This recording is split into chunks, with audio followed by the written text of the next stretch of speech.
Malevolent Movies presents The Hunt for Bad October.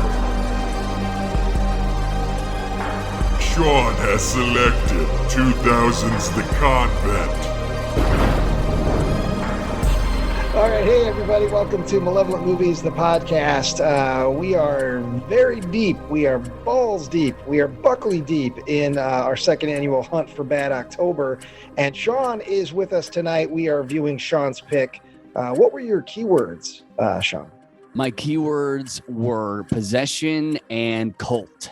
I don't want to speak for everybody, but I think you hit the nail on the head. Well, here's the deal. I'll give you the points. Thank you. Well, Roddy, that blessed orange bastard, he gave me, I had to pick my movie in 48 hours. So I didn't have a lot of turnaround time. And with the kids running around, I don't have a lot of time to get my spook on. When we did the initial, and I knew this was going to be controversial because when we did the initial Hunt for Bad October introduction and we had our seance for Roddy and Ryan, you made reference that I looked like one of the characters from the Convent. I did. You did, and that was stuck in my brain. That was stuck in my craw. So then, when Roddy pulled out of his magic hat that I got possession and cult, I just could not get the Convent out of my head. I couldn't get it out of my head. It was just stuck there like a garbage song. And what happened? I decided I was gonna go home and I was gonna watch some serious tripe. I was going to search, possessions and cult. And guys, I watched some absolute crap. Just things worse than you've seen on this show ever. And none of it worked with both possession and cult like The Convent. So I'm like, I could roll out one of these other lesser films and it's not going to please anybody. It's just going to make everybody mad. And it's going to make Roddy mad, more importantly. or I could roll with The Convent, which I know I don't want to be a blood diner situation like last year, Joe. All right, I know what happened with blood diner. Okay, I wasn't making. I'm just saying. I'm just throwing my. I understand. I'm throwing myself on the train tracks here. Okay, I'm getting ahead of it like Eminem in 8 Mile. All right. I know Ryan has seen it. Ryan actually, I believe, introduced it to me like 16 years ago. Yeah. And he's like, fine. He's like, I don't care, man. You roll with it. I don't think anybody else has seen it. So let's go. I was secretly hoping you were going to pick Grace's Room when I found out you had Colt, just to see what happened. Cause we'd all have, I would love to hear our opinions on it, like attacking it, but I very good. Appreciate what you, that's what I'm saying. Malevolent across the board. But this is a good pick. It did cross my mind. I did consider Grace's Room for a second. I didn't know if that was in play. And is there possession? Nah, not really. I guess not. There's what's his name? I've been talking for like 10 minutes here and I just realized I've been muted. Here's the thing about these keywords. The movie doesn't have to be about it. And the word possession, did the Roddy say it has to be possession by demonic spirit or a body possession? Can it be somebody holding something that they own? There's possession. Right there. Sometimes I think we go too hard on some of these keywords. Or maybe I'm hoping when my pick comes around that perhaps that I don't know about that. I love Ryan setting the groundwork here. Ken's gonna do some shitty shit here. It's coming up. Ryan's like Kevin Feige right now. Like, all right, listen, next week we're gonna pull some shit, so I gotta bring it up first. Yeah, I'm gonna make a joke about multiverses first, then I'll make you care about it. Well, we'll cross that bridge when I get it. You'll see. I don't think mine is. Hey, totally anyway. I'm sure Saint Summer will let it slide. Oh yeah, well. Yeah. All right, I'm up first, man. Batter up. This is actually my first technical pick, I believe, for this series. So yeah, it is. Yeah, I've been a non-six full consultant on other picks, but first solo guy here. So let's do this. Okay, Convent, the year 2000. All right, so we open up and it gets right into it. We've got some 50s music rolling, setting the vibe.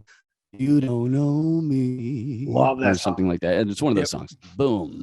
1960. So we know we're getting a flashback just to kick things off. And this time, boom, the Convent right there on the screen. We're not messing around with the credits. This movie's getting started. A red Cutlass pulls up. See the tires. And then a girl gets out who kind of looks like Mia Wallace from Pulp Fiction, cosplaying as Vincent Vega.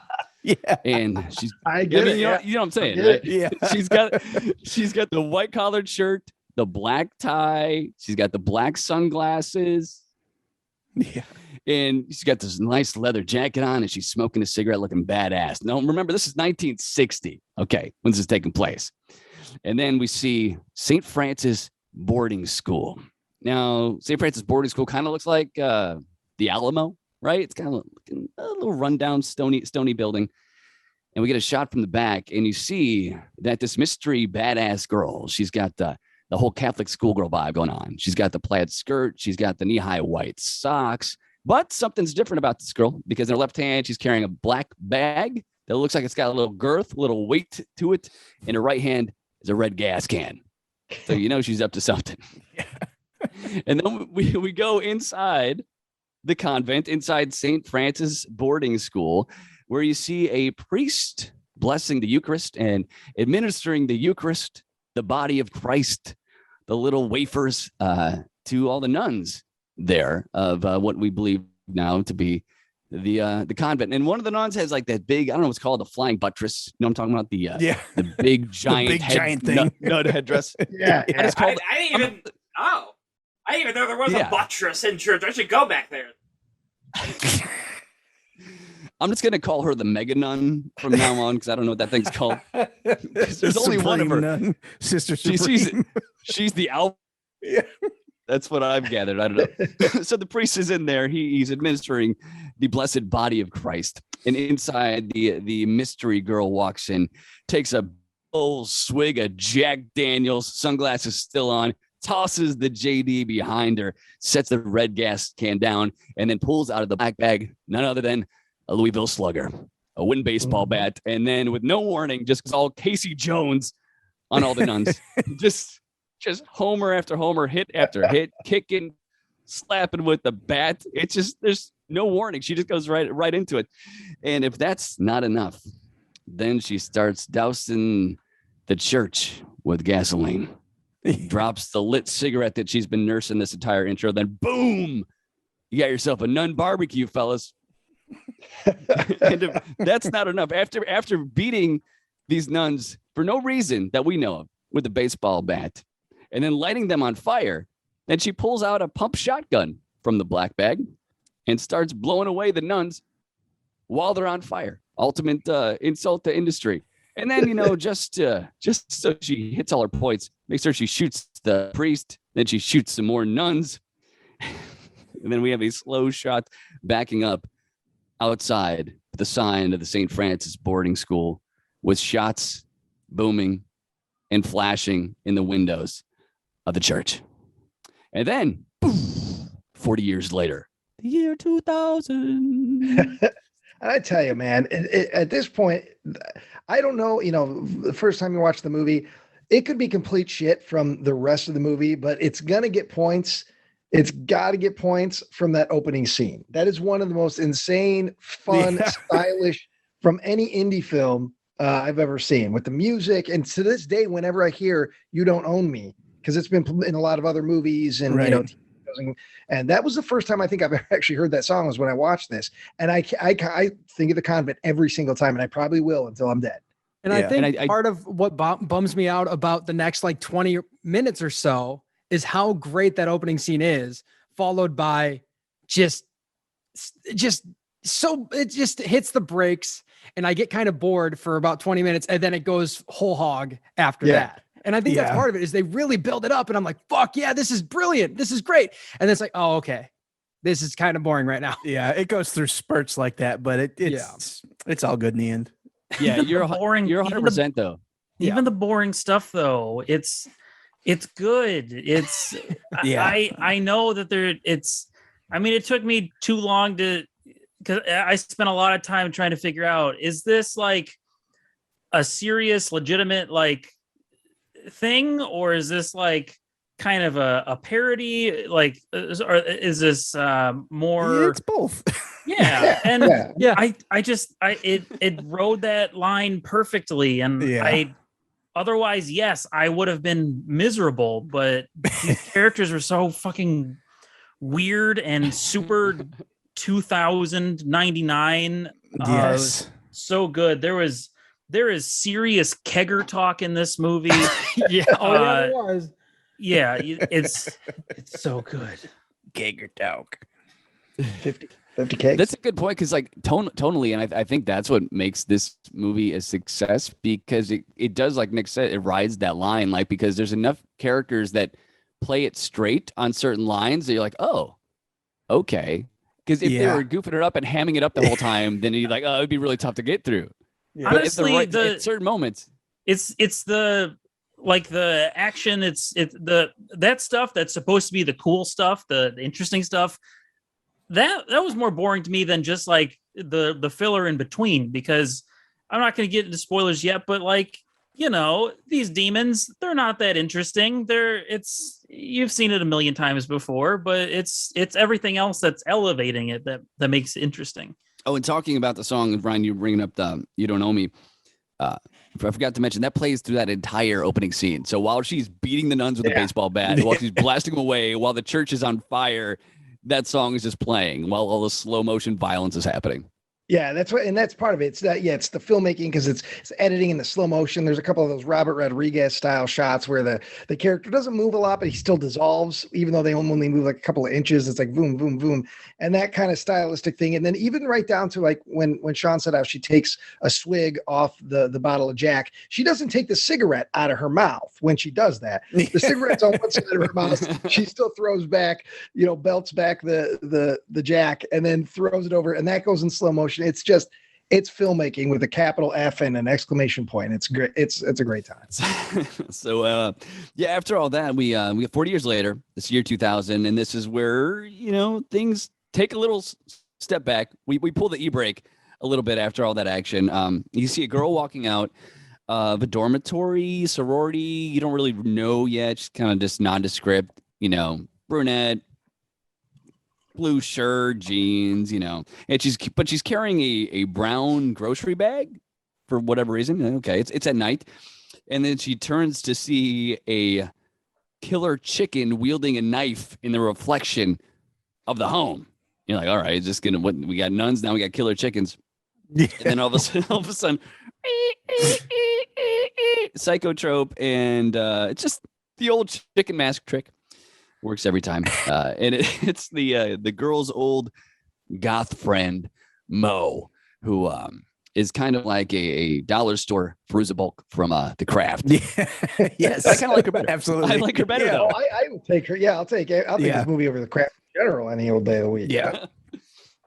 But yeah, that's that's her vibe though. She's got the black crimped hair, very 2000, late 90s, the fishnet sleeves and everything, and then she helps her, and you realize there's spray cans in that paper bag. So what is this innocent looking girl up to?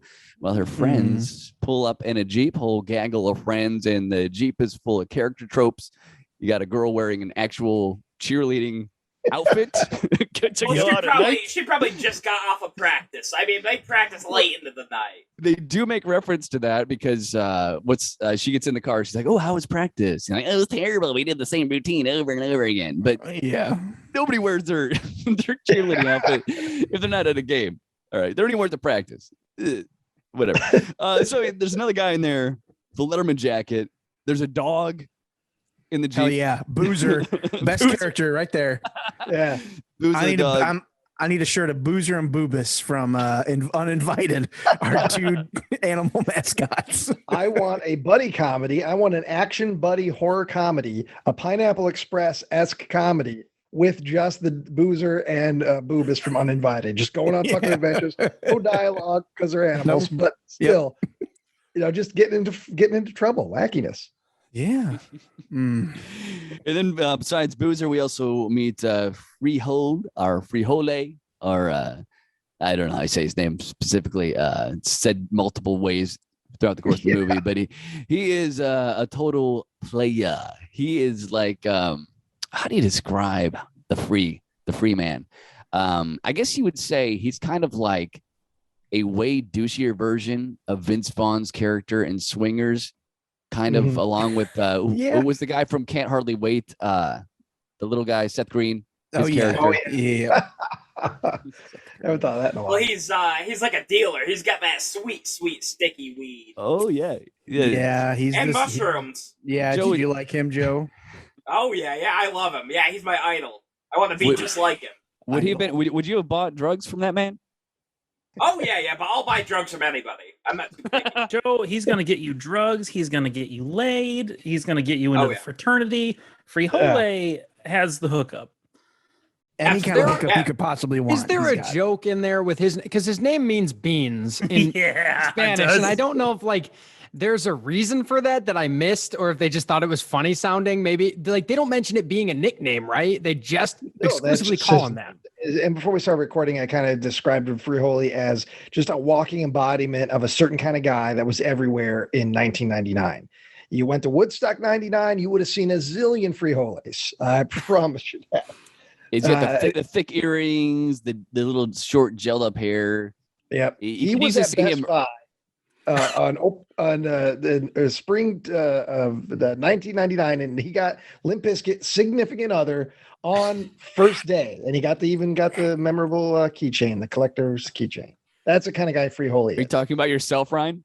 I also have that keychain. I was also there. I was gonna say, yeah. Remember when we talked about you seeing them?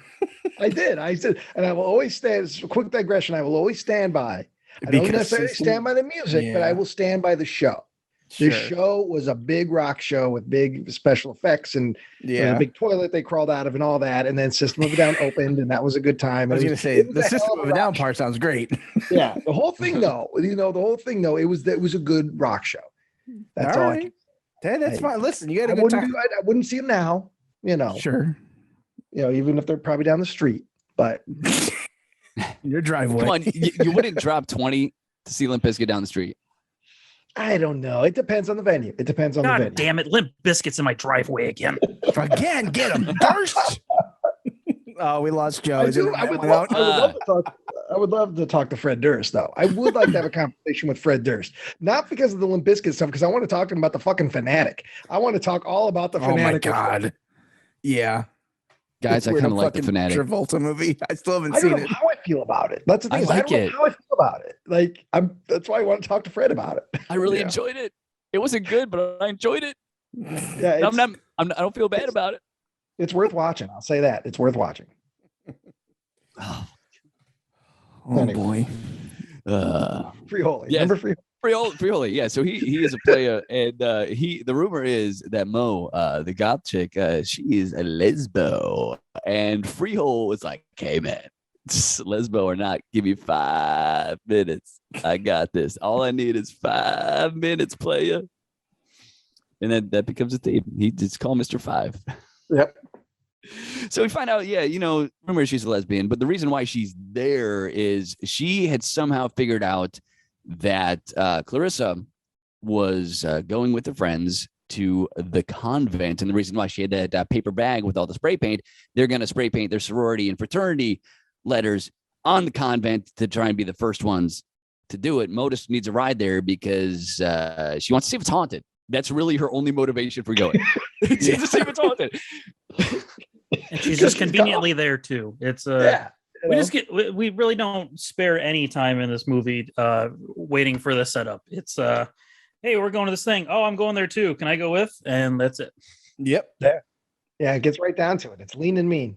Pretty much, yeah. Clarissa, she pushes back. It's like, "Oh my gosh, my new friends, they're not going to understand you because you're weird and you're gothic and you're dark." And then Mo blackmails her about Clarissa's dark goth phase. And we learn that Clarissa had a one-night stand with Joey Ramone, which was probably borderline not. Well, it's let's just say Joey Ramone would have been in bars behind jail before he passed. Rest in peace. But I don't want to smear his name like that. There's a pic of them at a Misfits show where Clarissa's all gothed up, and which Mo just happened to have on her to blackmail. But the friends are sick of waiting, so they say, "Hey, lesbo, get in the car." And Freehold, we learned he got kicked out of the frat, but he's still hanging out with the frat boys. Yeah. For whatever reason. He's also the Mac of UCC. Whatever. The weird thing about UCC, and it's on the Jock Dude's jacket too, UCC, because Frihole at some point makes a joke about one of the girl or about somebody. Well, you're gonna end up in community college, and the whole time they imply that they're in community college. Yeah, because that's the thing. It's like there's fraternities and they're talking about college, et cetera, but they also constantly reference that it's a small town. It's a fairly small town. That's why rumors spread really quickly, and so it's not necessarily a college town, or at least if it is, those guys don't go to that college. They're going to the UCC. And Frioli got kicked out of that too, because Frioli's just here to party. Frioli's just here to have a good time. He's always loaded up with drugs. He's always ready to drink. He lies a lot. He's a piece of shit, but I get why people hang out with Frioli, because he's always smiling, and he's the life of the party, at least at this point in the movie. There's a certain amount of charm to the free man. Yeah. You got to admit that there's a smarminess, there's a charm to him, and you can see how he attracts friends besides the drugs. Yeah. And he's tall as hell too. He's a tall dude. Yeah, he's gigantic. If there was something on a high shelf that you needed, he could get it for you. Maybe, yeah. Maybe that's why they call him Frihole. Maybe because there was some funny thing that happened, that he was working at a grocery store, and the beans were on the highest shelf, and anytime beans were too high up, they would call him over the intercom, hey, because he was the tallest dude there, and they just started calling him the Frihole guy, and it just kind of stuck. There you go. A little backstory for you. He's so tall. I love that so much. Thanks, Joe. Thanks for these, Joe. I would never have thought of that without you. Yeah. No problem. Hopefully my internet doesn't crap out again. That's fine. You're doing a great job. Yeah. So we learned there's more people in the Jeep too, besides Frihole and the cheerleader and the jock. There's Clarissa's boyfriend also in the back of the Jeep. He's got a very late 90s haircut on him. And another guy who we don't learn about till later, which is actually Clarissa's brother. But they don't really bring that up until later. Until they have to. Yeah, because they have to. They get in the Jeep, drive off. Everybody's in there. Boozer, goth chick, and they roll up to a creepy house. And this is where we get another legend. This is the town legend. This is where you get the whole small town rumors, which Ryan was saying. And they pull up this house, which looks more just like a standard apartment building in a small town. And they say it's a crazy chick lives there. It's Christine's house. Apparently, she went crazy. She blew away all the nuns at the convent. It's like, oh, so now they're telling the legend of what we already saw established when the movie started. And then Frihole invites Christine out. He's yelling from the car. All of a sudden, the lights turn on, poof, and they peel out and get the hell out of there because somebody was home. Then they pull up to the convent. It's at night. Got the lights of the Jeep on, and they break in with the bolt cutters because, of course, the convent has been condemned. And then we see the convent. It's all boarded up. It's run down, overgrown grass. It's graffitied all over. And then Freehole's like, this place is like Amityville and shit. Rad Rob. Oh, yeah. What'd you think of that, Joe? Because, of course, I immediately thought of you watching it this time with the Red Rum reference. It's fine. It's fine to have one Shining reference. I take umbrage with 18 of them. But did you like when Mo popped in and corrected Frihole? Said, wrong movie. Because she's a fan of The Shining.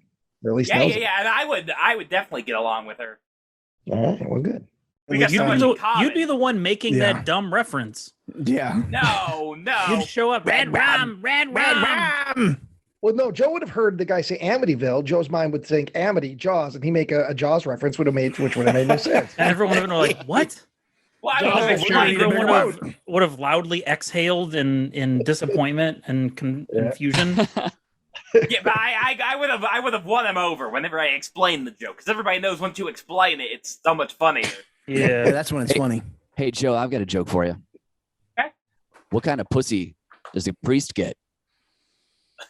None yet. Nacho cheese. I wish I could. Fuck I wish I off. could be there in the room when Tyler listens to this for the first time.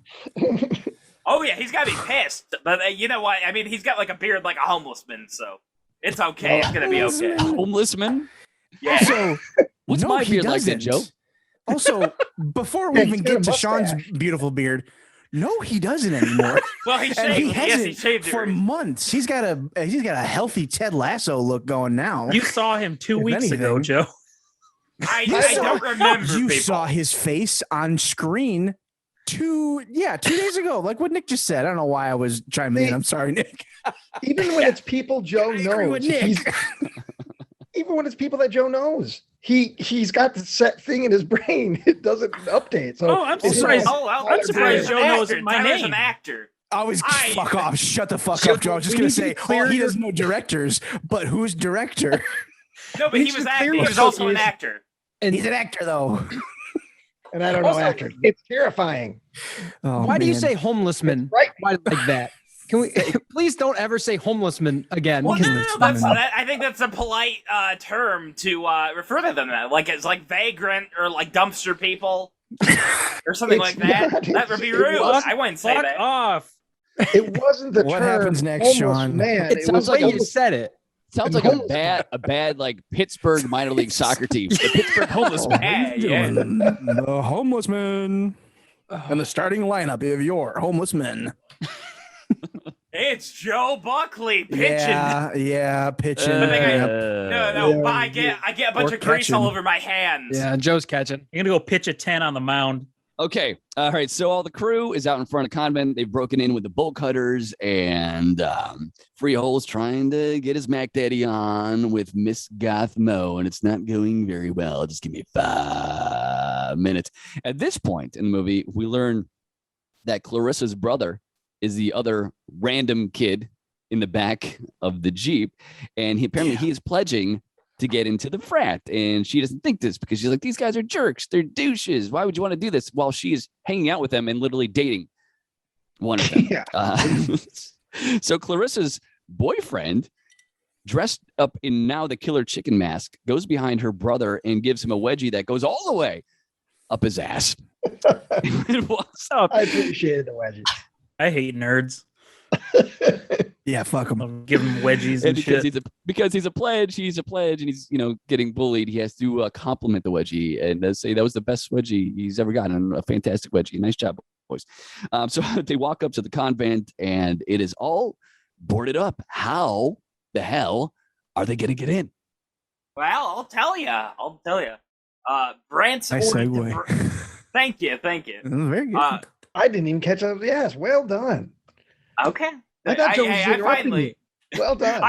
I finally caught the hang of the whole podcasting biz 5 years ago. Good. Joe I'm Buckley glad to hear famously it. does not miss a beat. Oh no, never. Well, I've never eaten a beet, but I don't miss them. Okay. All right. I like hate that- that I I'm like that. laughing, You just did a 3-point turn into that one. So but it accidentally was exactly funny. smooth. Yeah. I Yeah, fucking Danny Joe Buckley. I hate. Ooh, God, I hate when he does that. Oh yeah. Make me feel like an idiot and I'm laughing like a baboon. No. Mm-hmm. What happens next, Joe? They go in the spooky house.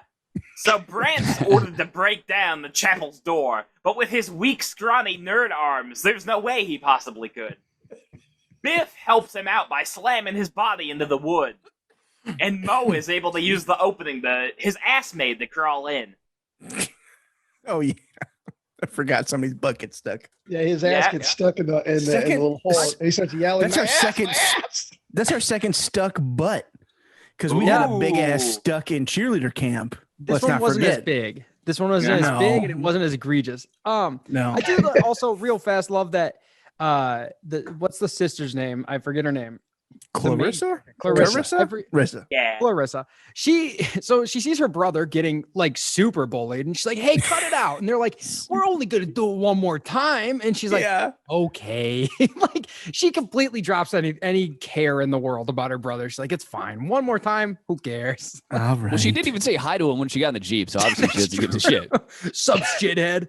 Like doesn't even say hi. Clarissa, Clarissa is not a very good person really either. No. For our lead, I mean, yeah, the people she's surrounded by are worse than her, Yeah. but she does plenty throughout the movie, even toward the end when she's left by herself. The shit she talks about, the woman killing all the demons and saving her life. Yeah. She kind of sucks. That's why I'm like, I wish Mo kind of would have been the Yeah. Yeah. I was You a little know. bummed at how early Mo is dispatched. Yeah. Oh well. Yeah.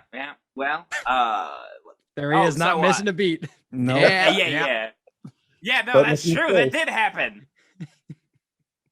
So the building's full of dusty Jesuses and a cobwebby surgical table. Mo reveals that the lady who sent those nuns up to God quicker was forced to have an abortion by them, and that the baby was the priest. She was locked in a nut house for 30 years. And people say that the demonic nuns haunt the building ever since. Frigiole comes up behind them with some kind of dead animal slop, Yep. and then they make the pledge, throw it away. They find bloody handprints on the wall, but think it's probably just paint. All the couple split off into different rooms to go spray some liquid inside each other. Okay. Jesus Christ, Joe, come on. I guess one way. No, that's what happens. That's in the I movie. mean, sure, you're right. We're gonna make that's fine. out. This is, That's So, fine. the- I retract yeah? my statement. Okay, thank you. Anytime. The pledge gets humped by the dog, and Frigiole has him take it for a walk so he can have some alone time with Mo. You say Friole's name like my dad orders fajitas at a Mexican restaurant. Or Chipotle. quesadillas. Like, Quick, I Yeah, get one of them yeah. quesadillas. Fetch me my quesadilla. Now, what on earth is a burrito? Oh boy. Oh, show's off the rails. Yeah. That's what happens when Tyler's not here to babysit. Yeah, Dad's yeah. not here. Yeah, Well, Joe- the monkeys are gonna play. They're jumping on the bed. It's like it's like 6. How many? 1, 2, 3, 4, 5. There's like 5 zookeepers and a monkey.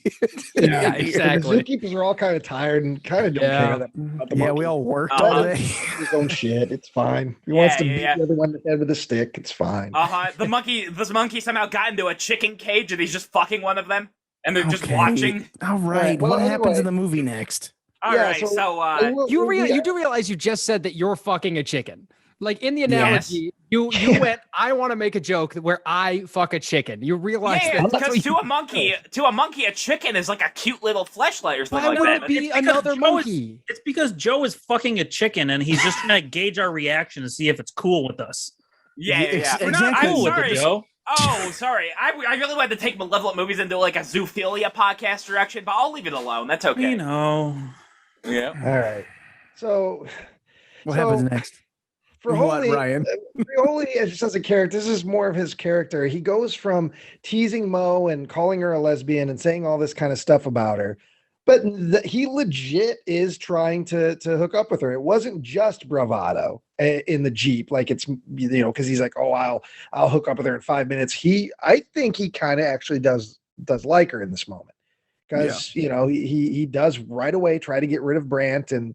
And he's, I wonder if Frioli is more bluster than anything, Oh yeah, he wants to get a hickey or more. but Sure. I mean, who don't? yeah, Brandt, the dog, Boozer humps Brandt's leg and then runs Oh, off yeah. and He really gives it to him. he tells Brandt to just another one of embarrassing, degrading things that kind of happened to Brandt throughout the night. Just like the third or fourth one, there's the dog humping his leg. So Clarissa and Chad are sucking on each other's tongues when she suddenly sees a scary nun behind him.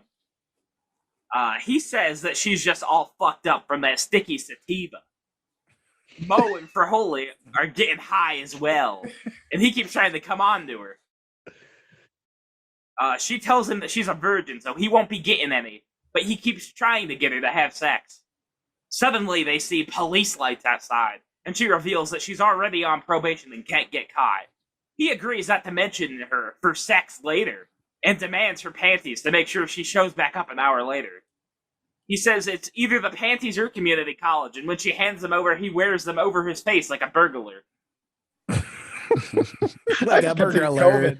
Today's day, I was like, oh, that could be a COVID mask. I mean, I guess it's a That's not where we barrier. live in these days. I see that. I think, COVID. Yeah. No, it's not CDC regulated. No, I wouldn't imagine. Then who shows up, Joe? Who's this famous actor that shows up? Well, no, that's all my section. Yeah, Oh, that's it. Oh, Yeah, my yeah, goodness. cut off right there. Thankfully, we did not waste this actor on Joe because I Yeah, don't think sure. he would have appreciated it. No. Hey, Joe, do you know who the actor is that shows up in this section? Well, one of the two cops. The entertainer, I should say. He's acting in Yeah. this movie, but he's more. That's true. That's true. No, I got no idea. Did you know either cop? No. Because one of them's a pretty big genre name. I was gonna say one of them. I would think you might know. Is he in Night of the Comet? Maybe. Yeah, that looked No, like that but guy. he's been Texas. It's Bill Moseley, Texas Chainsaw Massacre Part 2, Devil's Rejects. Oh, I didn't yeah, no, he looked a lot younger. Okay, yeah, no, he just looked young.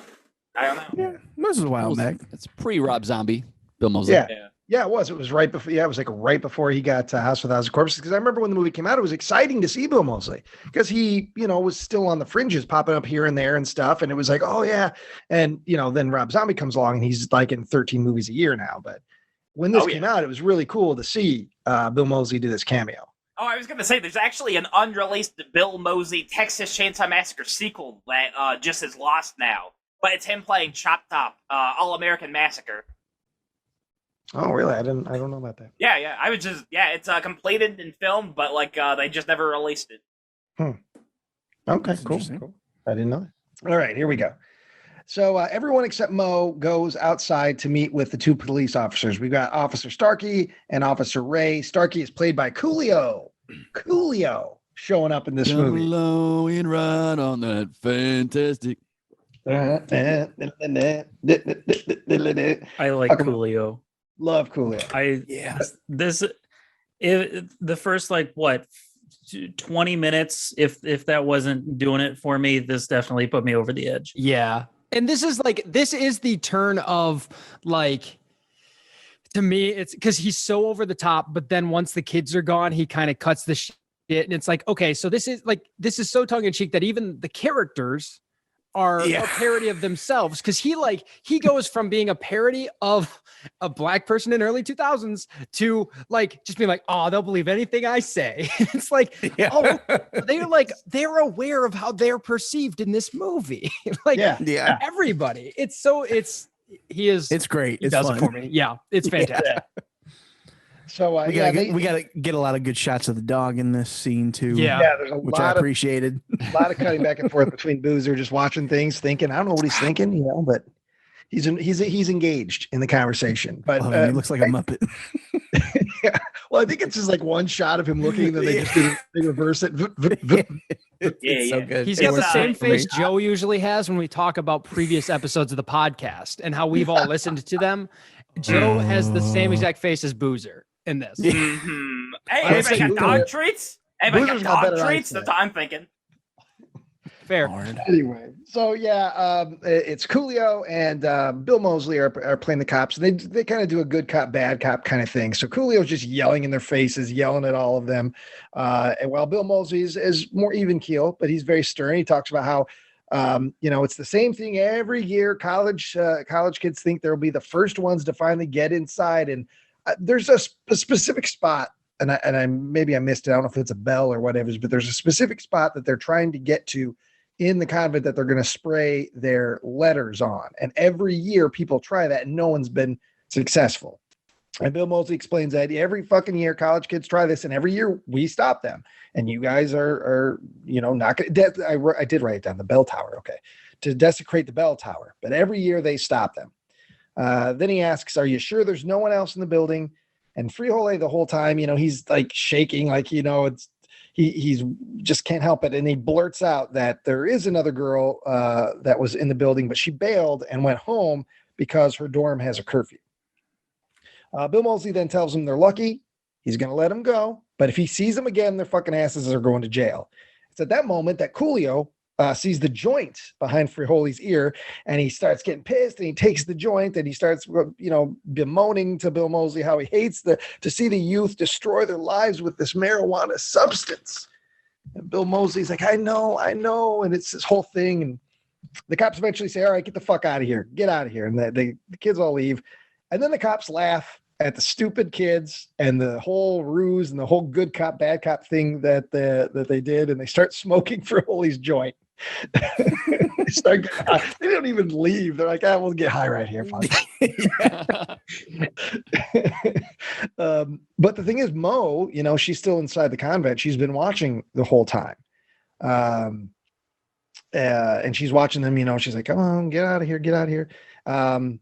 And eventually Bill Moseley and Coolio, they say, well, there probably is nobody inside. Fuck it. Let's just split. And they leave. As Mo is watching them leave, we see quickly a pair of black gloved hands grab her from behind, pull her out of frame with a scream. Then we cut to a coffee shop. The gang is enjoying some food at this coffee shop.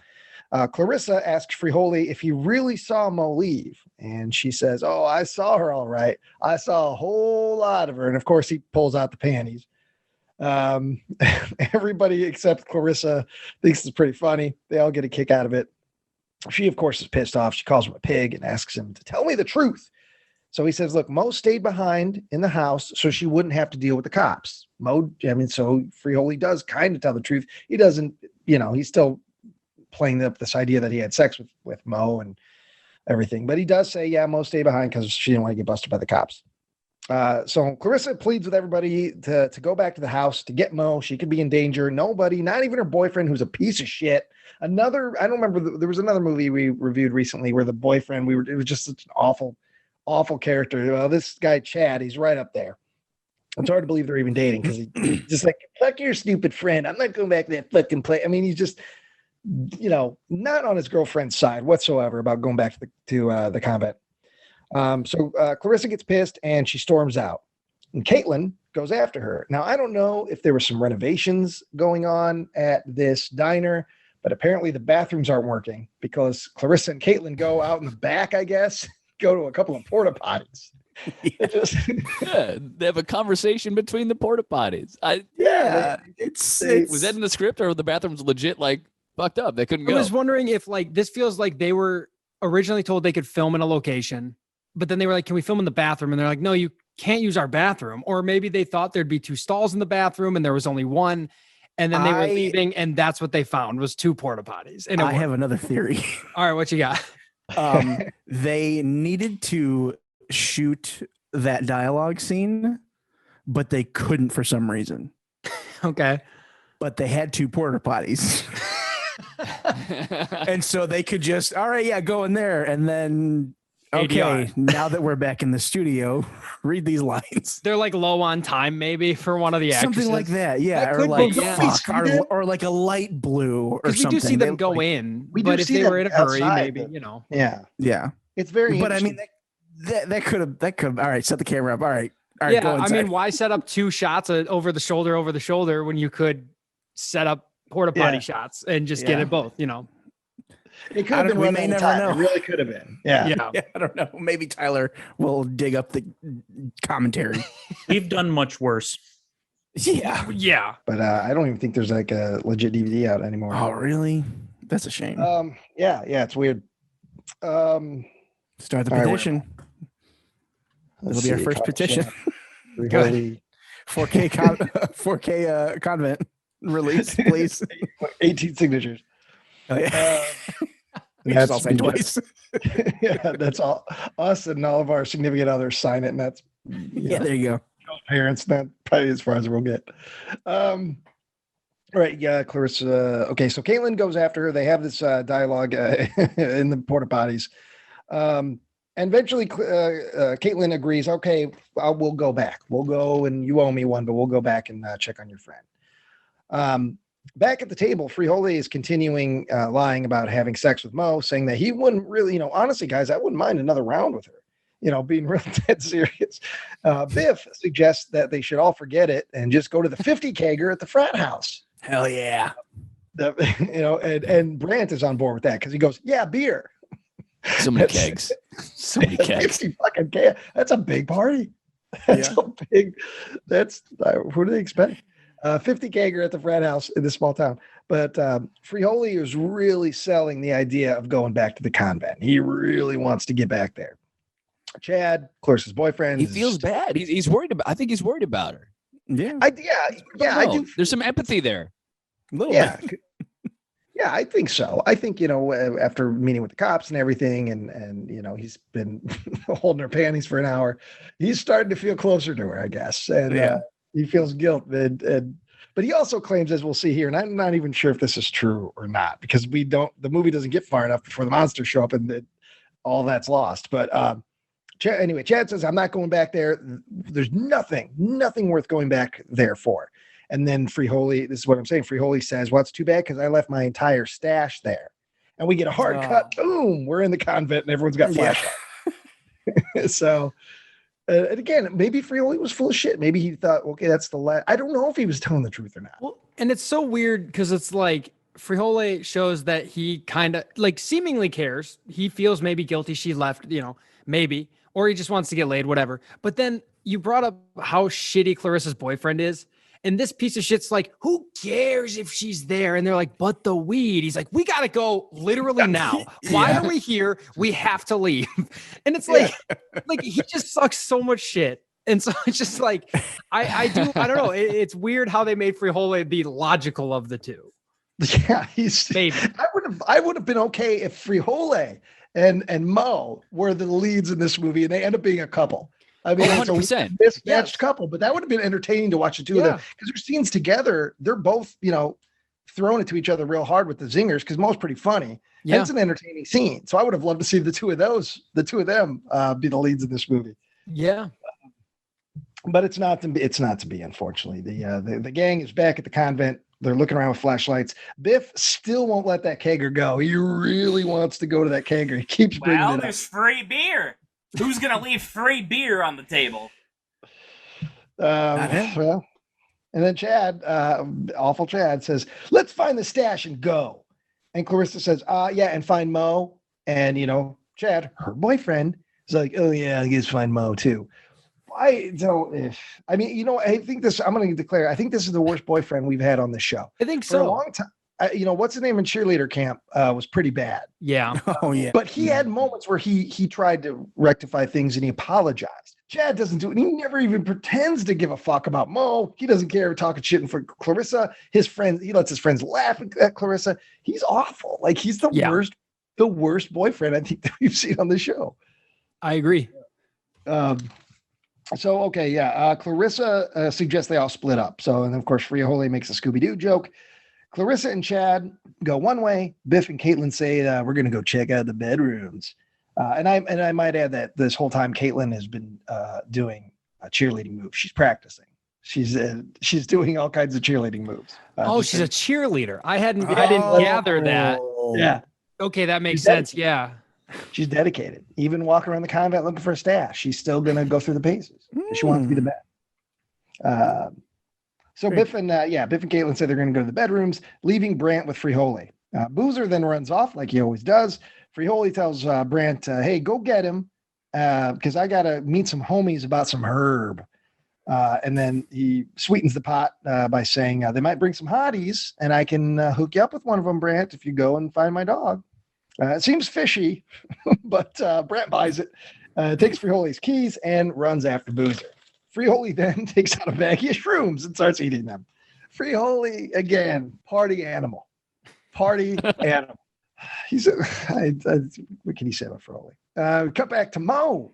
And Mo is laying on the ground. She's bound and gagged and laying on a big day-glow green pentagram. There's two blonde women by her side. And a door then bursts open and a guy in a puffy shirt with a black cape and what appears to be a black wig and fake goatee walks in. And he exclaims in a high falsetto mock British voice, I have arrived. And this is Saul. Step aside, Frioli. We got a new hero in town. The convent. Motherfucking Saul. One woman curtsies to him and says, you're a virgin, my lord. Saul smiles. Oh, good. So this must be our sacrificial lamb. At that point, we see there's a fourth person involved in Moe's apparent sacrifice. It's a tall, pale, thin goth kid. This is Dickie Boy. Everything's ready, sir. Very good, my minion of evil. And but if it sounds like these guys are evil, they're not. I mean, they're trying to do an evil deed, but there's absolutely nothing. These are posers. They are confused. They are awkward. These are Police Academy style villains.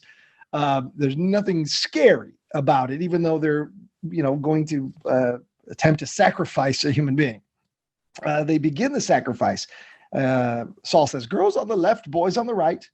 Saul then says, it's time to worship my father, Lucifer. Then he asks one of the women, Sapphira, and I never got there's the other blonde woman. I didn't actually get her name. He says it, but it's really quick. But Sapphira, he asks her if she's ready to give her soul to the fires of darkness, to which she says, yes, I live for your command. Saul then complimented her, saying that you are maybe I've never told you this before, but you are truly the embodiment of lust. Sapphira says, it's just a mere extension of your greatness.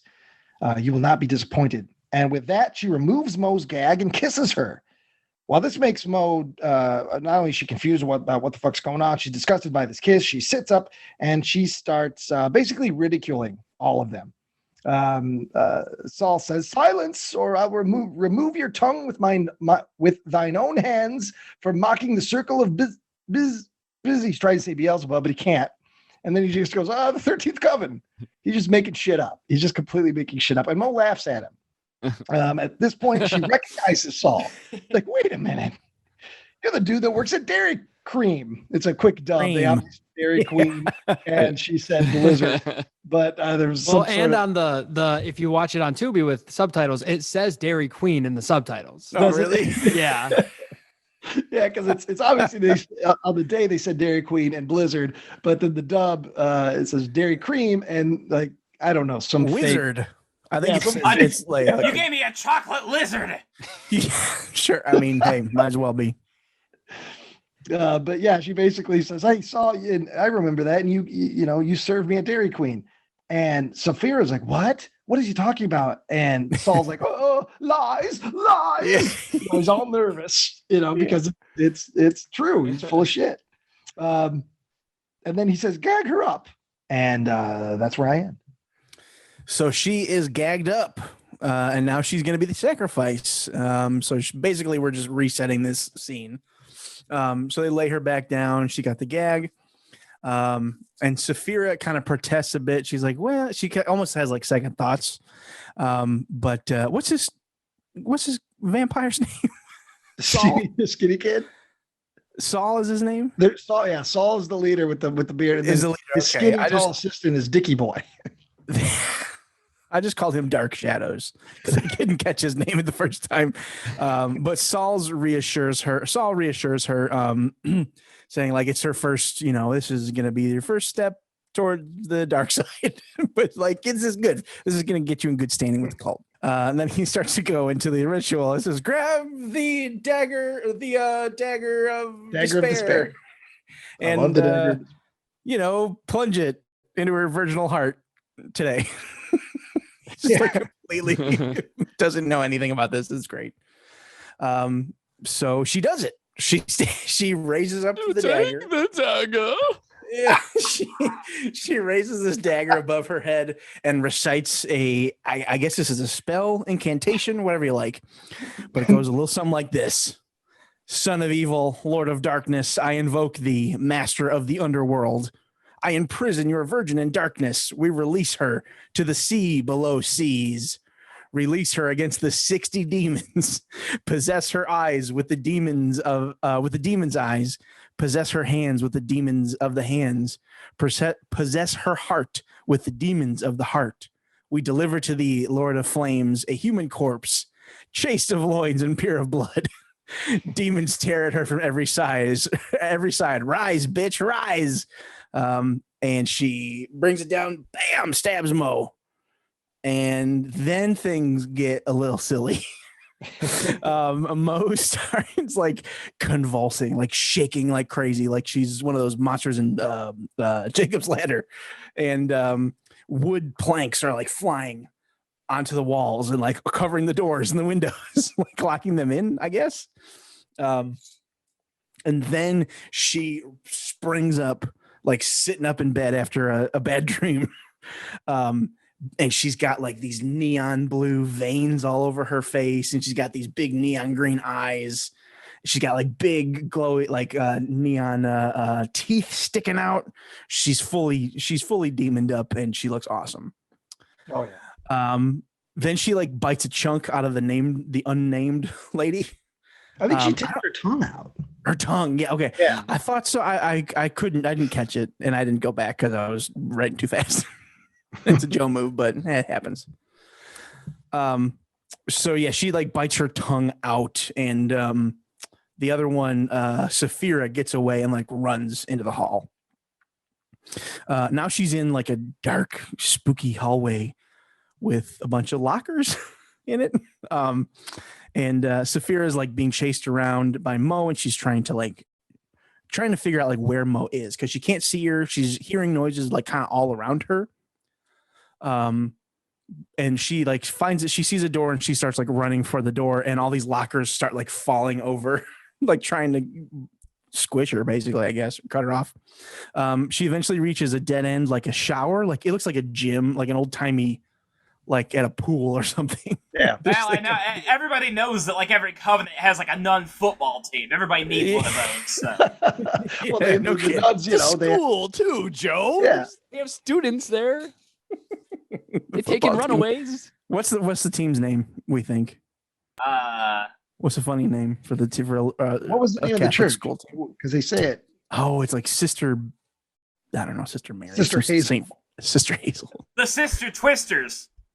There you go, Sister Twisters. That's fine. Good enough. Yeah, I'm all right with it. I'm laughing.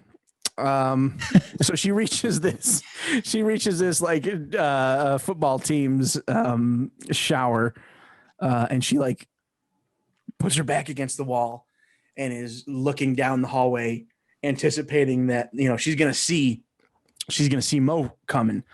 But then we get a shot of her boobs, and we see that some blood is starting to trickle on them. And then we cut away and see that the shower has turned on, but it's all blood, all like bright neon red blood, just gushing out. Just stays there and it just bathes in the blood. Yeah. Foot to the left or right, and she would not be all carried out. Exactly. It's only one. There's like 4 or 5 faucets or shower heads, and only one of them does this. And it's a pretty big place. And there's no like, it's fine. It's ain't that kind of movie. Is what we're saying. Yeah. So she catches her breath now that it's stopped, but then it starts again, and it looks like it's shooting out like scalding hot water this time. That also then turns her into a demon.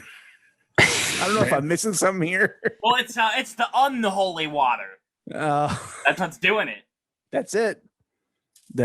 I believe it, Joe. That's as good of an explanation as any.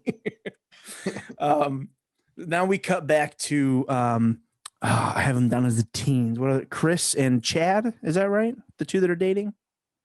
Look, Carissa is with Chad. If it's the lead, yeah, that's right. Riss and Chad.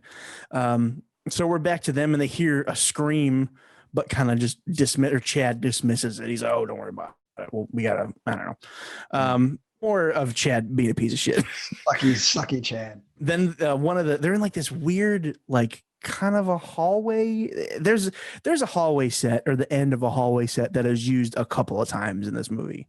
So but one of the doors that they're like near closes, and there's a big creaky spooky noise, but Chad wants to keep moving.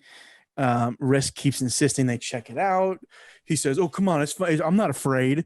And then Chris just says, "Okay, prove it, shithead."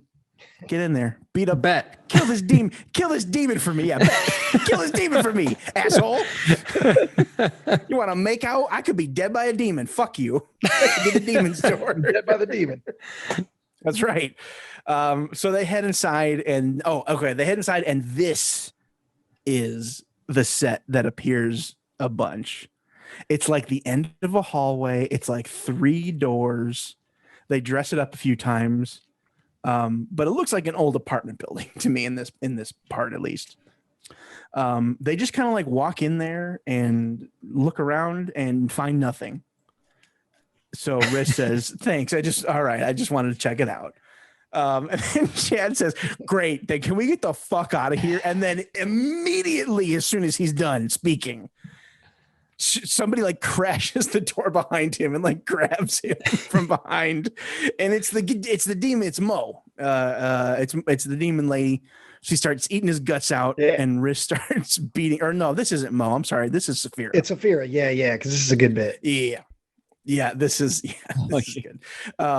So it's Saphira crashes in, starts eating Chad's belly out, basically, and Riz starts beating her with their Maglite. Starts you hit. And she's like hitting, and then she's eventually like trying to stab her, and eventually shoves the light right down her throat. So it's like the flashlight part is sticking out of her mouth, still on, and the back, and you see the back of it come out like the back of her neck. It's like glowing neon pink. Yeah, I guess that's like their skin is glowing in the back. Maybe There's a lot of use of black lights in this, and I like it. Yeah, I appreciate it. It's not often that a really cheap movie like this looks fun. Well, yeah, but I appreciate it when it was a weird choice, but I think this movie needed a weird choice to it bring you in. differentiates it. It adds some much needed color, because otherwise it would have been, they're in a dark, setting for the most of the movie. It was just shadow and stuff. So it's fun to get the bright, colorization. Plus it's easy to know who's the demon and who isn't. Exactly. Yeah, that too. I love that the demon, instead of just attacking Riz, starts to try to blind her with the flashlight that has impaled her. Like she starts like shaking her head like at her eyes. It's just a weird move. Like obviously the demons are playing with their food a little bit. A little bit, yeah. So that I wrote down. So this leads to a lame fight where Chris is just like walking backwards, like, "Oh God, oh no, you get away from me, you demon!"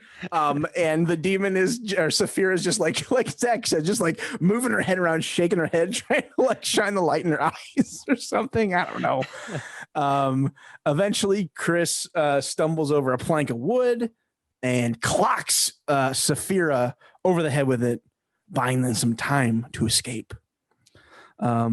They she like helps Chad up, and they limp through the door, and they run into, I called him Mr. Weed, but it's Friole. They run into to Mr. Weed, and then I said, and then we get Mr. Weed's wild ride. So we run into Friole, and a cover of Dreamweaver starts up. Yeah. Which was nice. It was fun. Yeah, like the cover of is you it don't know Black me Sabbath? It sounds like Or Ozzy. is it? I could not It tell. does sound like Ozzy. I don't know. I sounds mean, they a got whole lot one like him. licensed song in this at the beginning, so that may think, well, anything is possible, and that we don't typically watch the kind of movies that can afford to license a song. I haven't heard the original, but they had Coolio. Yeah, they had it was an okay budget for a little. I mean, it premiered at Sundance. Yeah, they took the movie to Sundance and everything. So were both of these songs covers like that? No, the Leslie Gore song that was is the real one. Yeah, that's the one I wasn't sure. Dreamweaver I know is a cover, but the Leslie Gore one I wasn't sure. Yeah, the Leslie Gore one was real. Okay, but I'm not sure. Well, maybe it wasn't as high in demand in 2000. I guess it was. I guess we could have looked in the credits. Where Ozzy became just a beloved uncle. He was still scary, maybe in '99, and they could, Ozfest. Yeah, he was doing fine on his own at this point, wasn't he? Yeah. Osborne starts in like 2002. I want to say. Yeah. Because when Osborne's came out, oh no, it would have had to have been before that, because they already got the cameo in 2002 in Goldmember.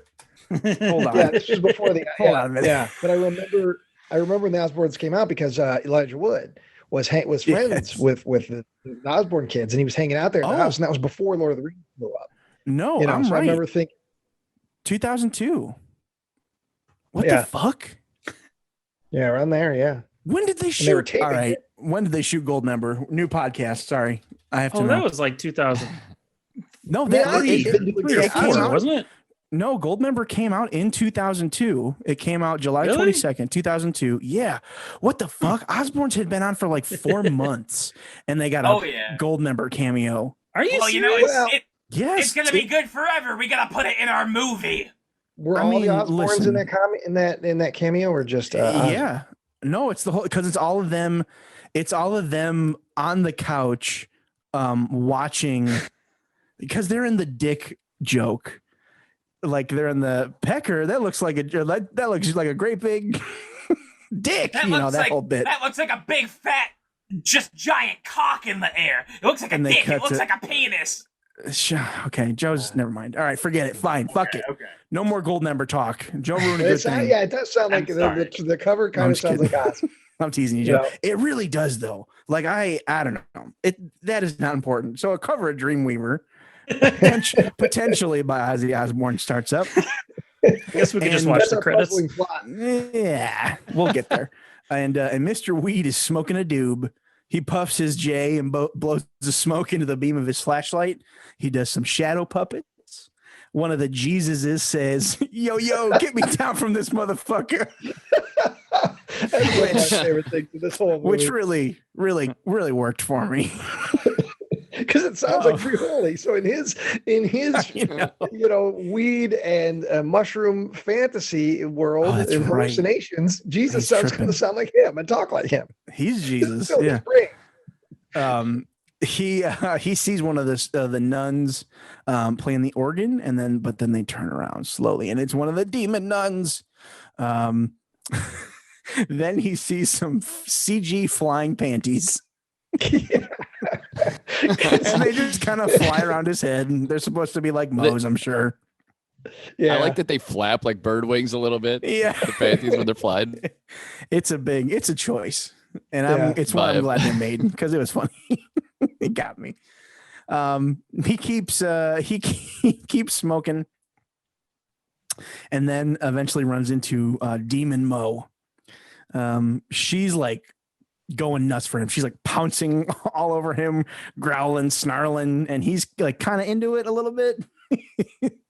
Also, it should be noted she still has like, I don't know if she has, I can't remember. Does she still have like the blue on her at this point? Or I know she looks definitely, full, Yeah. she's full demon at that Okay, point. I know she had, but he's tripping balls though. He doesn't know what's real and what's not. Jesus statues are talking to him. So when Mo comes up to him and she's in bright colors, he thinks it's the shrooms, man. So he's like, oh yeah, She baby. doesn't look But bad. even if he wasn't high, the part and it's in my section where the nuns take over the school for the first time and they've got sharp teeth and oh they're my blue. God, yeah. The kids just look like they're writing Hail Satan on the board, and the kids are like, something's not right with these nuns. It's like people Yeah. have Well- demon blindness in this movie. So I mean, even if I he always wasn't high- I always heard that like nuns are like gross looking and they always hit us, but this is going a little bit too far. I think. exactly. Anyway, so she's there. She starts like undressing him, and she starts like licking his chest down, like all going all the way down to his wiener. But she's leaving like a green slime trail the whole time from her mouth. Like, okay, this is getting kind of a little weird. And it's like real good. It looks like Nickelodeon slime a little bit. Yeah. You don't see much of it, but you see enough. Excuse me. Oh, she starts undoing his jeans, and he's like, "Oh!" And then she starts sucking his dick, and then she rears back and shows the audience her big, gross demon teeth, and then she bites his dick clean off. We don't see anything, unfortunately. That'd be a nice little gore hit right about now. But thankfully, we cut to the star of the movie, Boozer. He's just walking, doing his thing. He's in like some spooky it looks like a trash like heap. I don't know, just like garbage everywhere. It's just in the hallway though. But then her brother, nerd guy, what's his name? Brant. Brant's calling out for him, boozer. And this is the part that looks like the same set as before, just repainted, or like they switched the doors out. It's the same like end of the hallway set with the 3 doors. Excuse me. Brant goes through the door looking for Boozer, and he keeps calling out for him.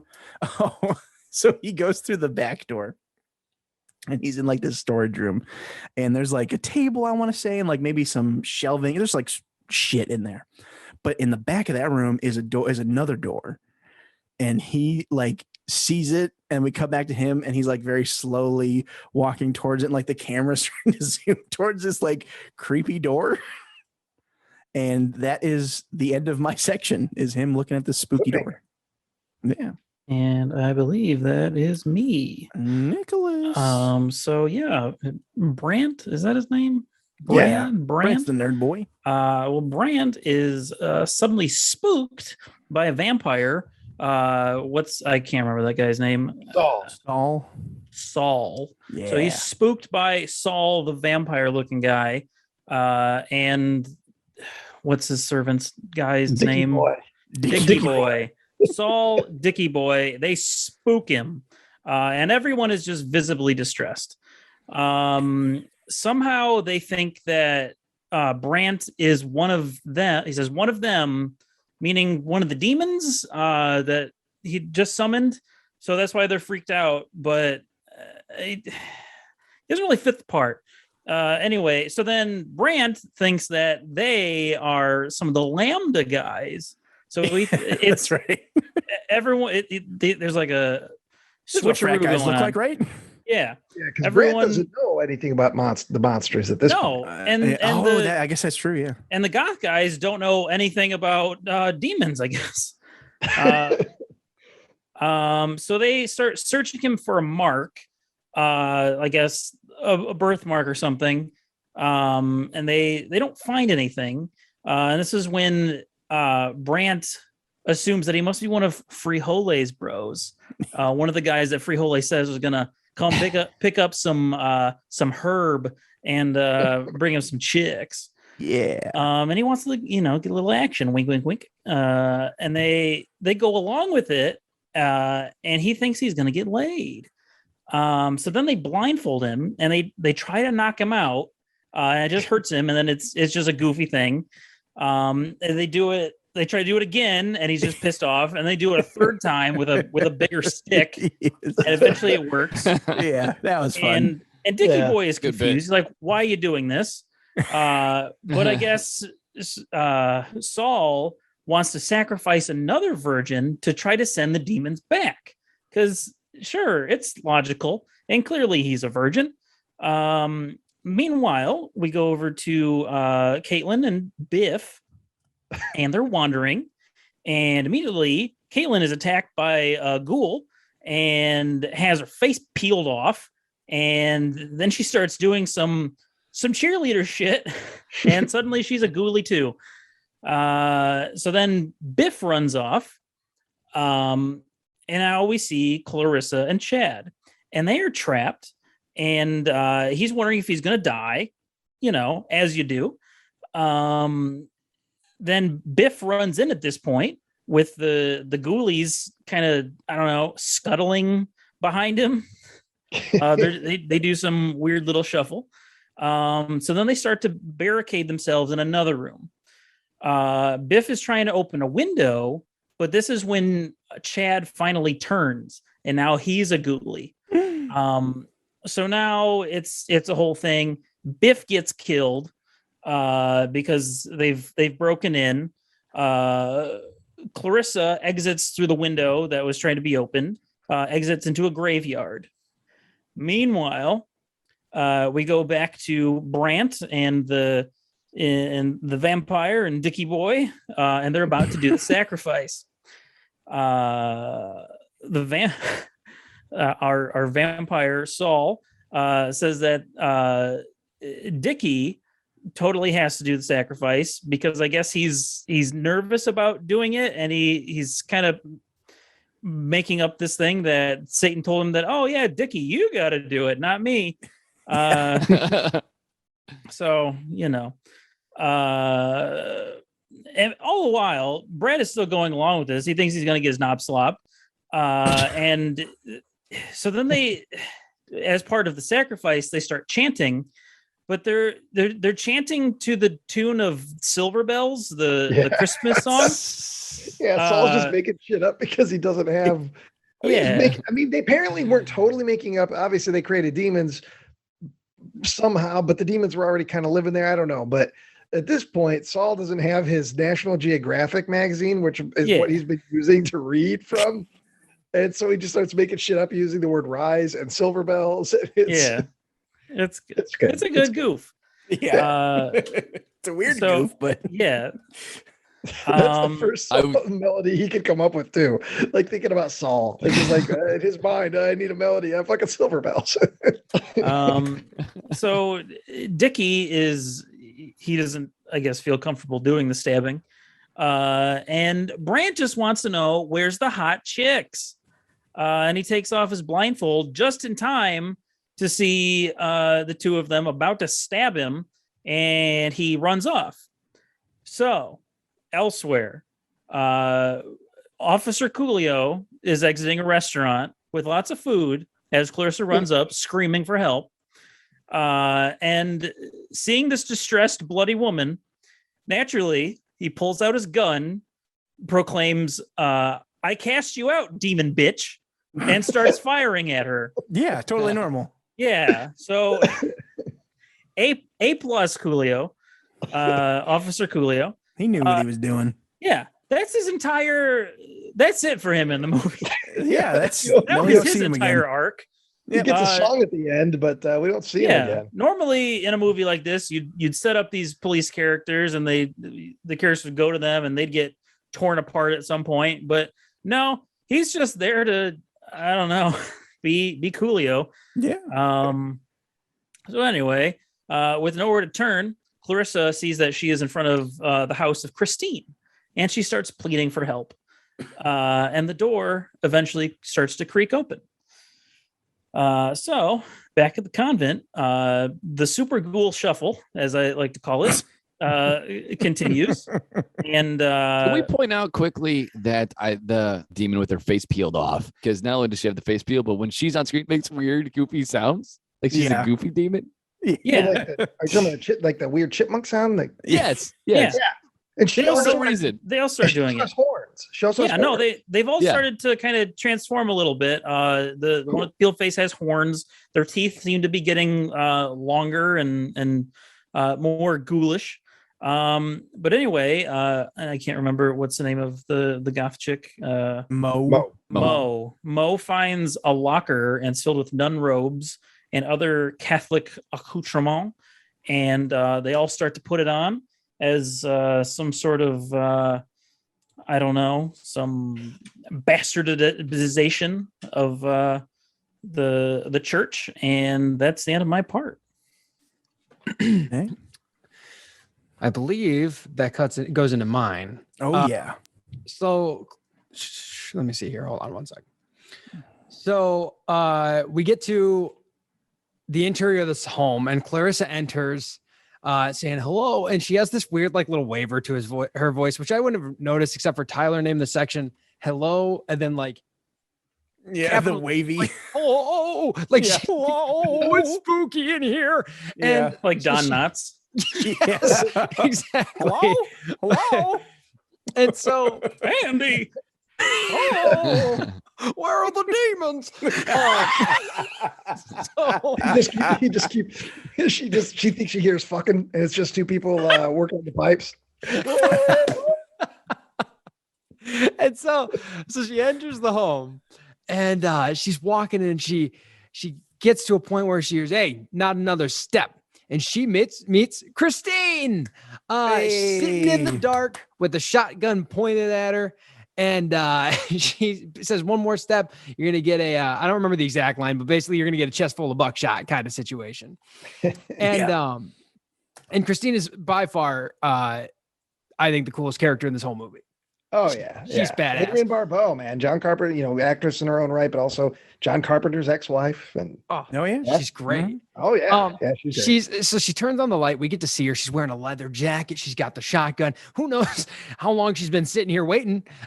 She's also in front of a huge Confederate flag. Don't know why. I guess just set dressing. But she basically. She's like, look, I know why you're here, because you fucking idiots come here every 5 years because the demons, right? Well, I'm not helping. Not again. It's not happening.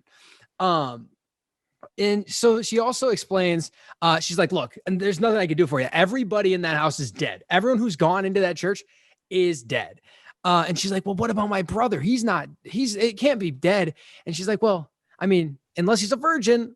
And, Christine's like, yeah, well, why does that matter? And she's like, well, please tell me he's not a fucking virgin. And so then we find out, obviously, the virgin is a problem, right? And so now she's like, look, let's set the record straight. Here's what actually happened 40 years ago. And it's a little bit different than what, we've been told, what the people have been told. In the flashback, you get this little girl in the rain. She's in the cemetery of the church, and she's wearing like a white mask for some reason. And one of the nuns had walked up to her, pulls off the mask. It's a little demon girl.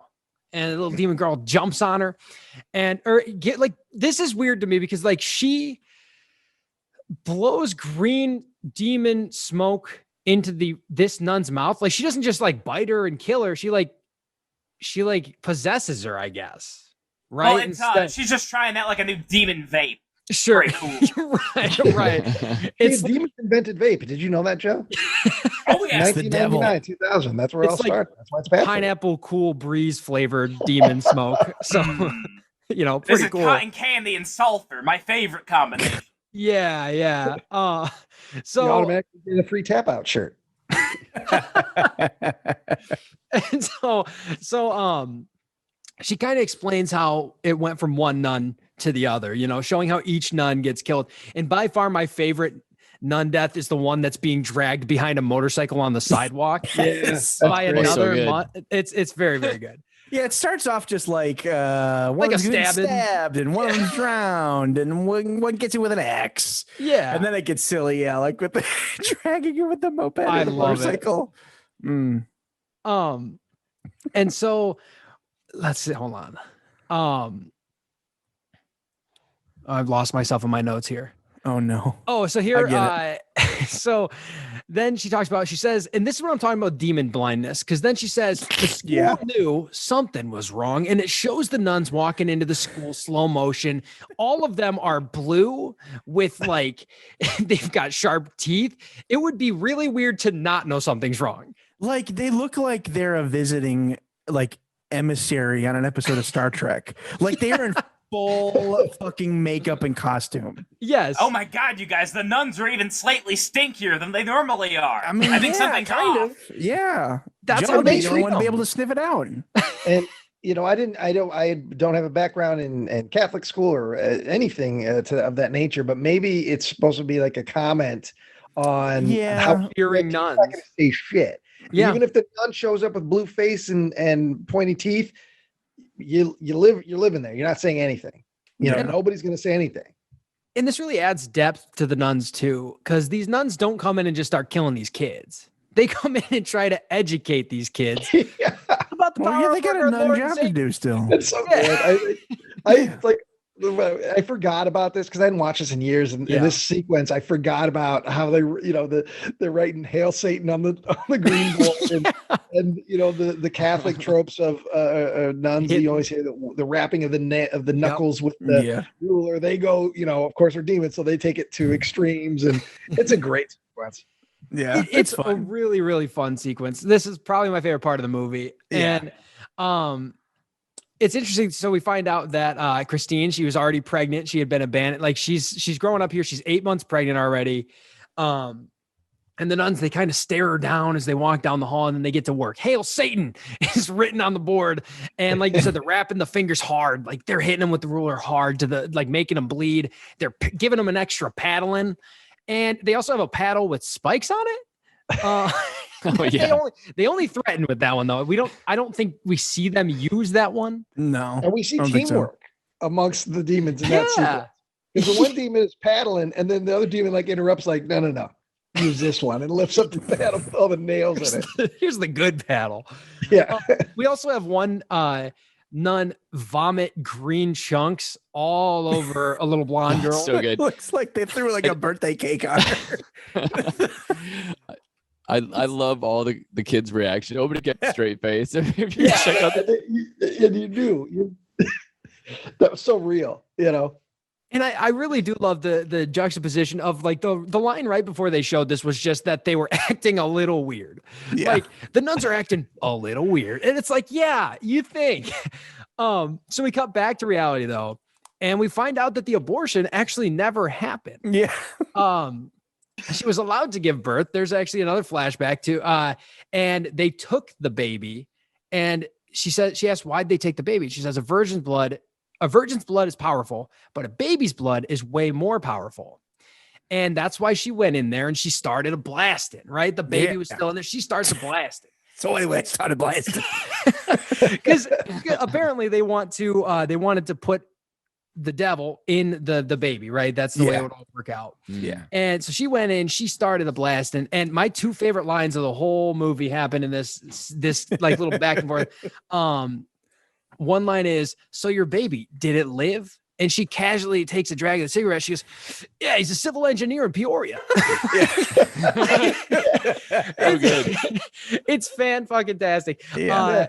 And then there's also the line, she's like, look, your brother's done for. And she goes, wait, my brother's going to be the new Antichrist? Mom's going to be pissed. Comedy. I always knew my brother was up to no good. I caught him with the Sports Illustrated one time, and now this. Yeah, there it is. Gotta go all the way around to the store and back on that joke, John. You're gonna break a sweat telling that one.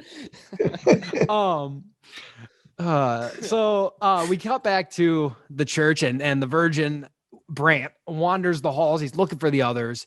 When he sees a bunch of demons, he's like, that's not them. And like comically runs down the hall like a Scooby-Doo cartoon. Yeah. Runs down the hall, it slams a door. And right on the other side of the door, you got Dickie boy and Saul waiting for him. And they grab him. They're like, all right, let's do this right. You know? And so Dickie boy mounts him. And Saul starts chanting in Latin, you know, doing rise, you know, in between his Latin babble, and tells Dickie boy, you know, we gotta stab him at the right time. And the door, you know, starts to bust open. The demons are trying to get in there. And he finally is like, now you have to stab him, when the door breaks open entirely. And then again, this room is probably like 6 foot by 6 foot. It's not a huge room. Yeah. The demons walk in. Saul, Dickie boy, and Brant start running clockwise. The demons follow clockwise, and they run around the room a couple of laps before the trio of men, they see their way out and they run out into the hallway. Fucking little kids. It's so fun. The nuns follow perfectly in line, and it's great. It's funny.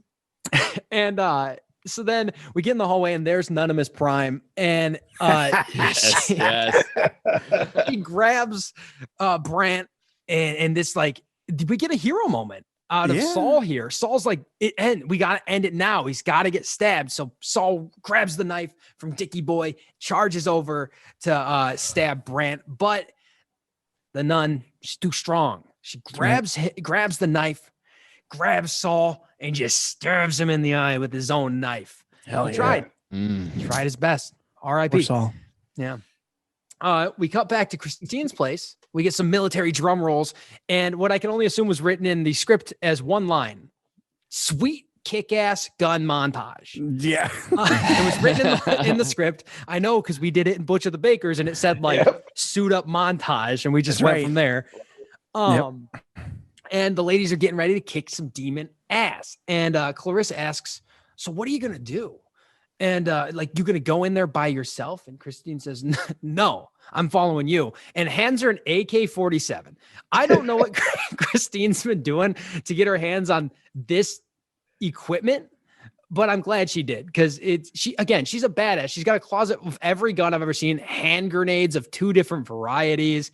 She's got like an automatic shotgun. Like, she's got it all. She's fucking ready. She's been preparing for 40 years for this moment. That's true. That's the Laurie Strode ace. Yeah, essentially. For real. Yeah. Yes. Exactly. And they decide, hey, we're going in there. And she says, we got some demons to kill. The camera gets in close. She cocks it. They go out to the garage, and they hop on the motorcycle, the badass one. I'm guessing this is supposed to be like a little visual gag. The license plate could spell Christine, or it could spell Christian. Oh, I didn't even catch it. I read it as Christian first, and I was like, wait, So her name's did I. Christine. Maybe it's just supposed to be Christine.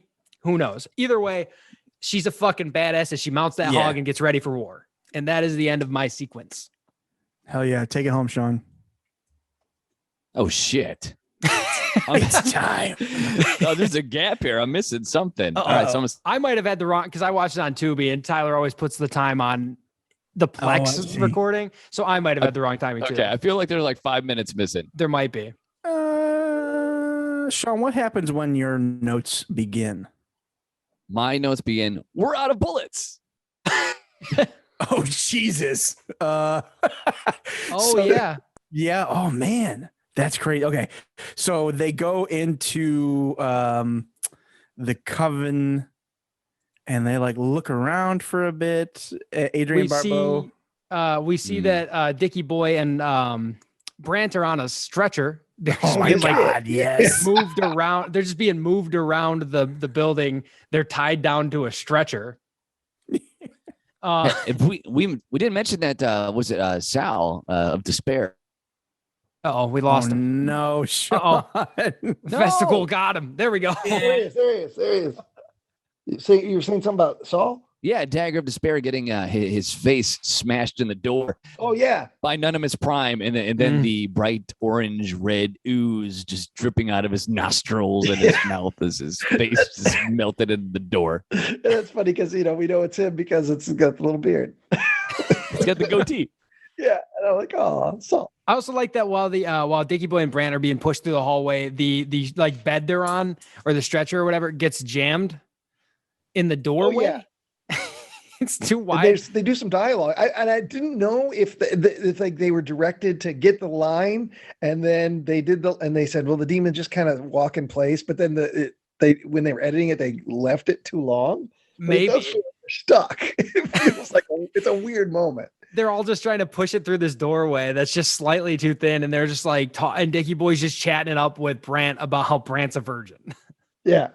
Oh yeah, ladies show up, and then Christine starts blowing her amazing artillery, and they strap themselves back to back with a belt somehow. I don't know, and she hands Rissa a gun, and they're just blasting back to back, just dominating these demons and cutting heads off. And Christine has done this before. She knows what she's doing.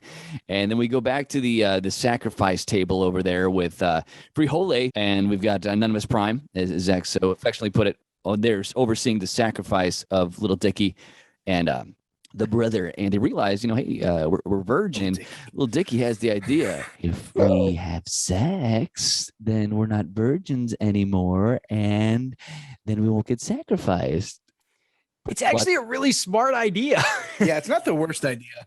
Brent brings up, he's like, yeah, but when we're not virgins, the demons are just going to kill us and tear us apart. Yeah.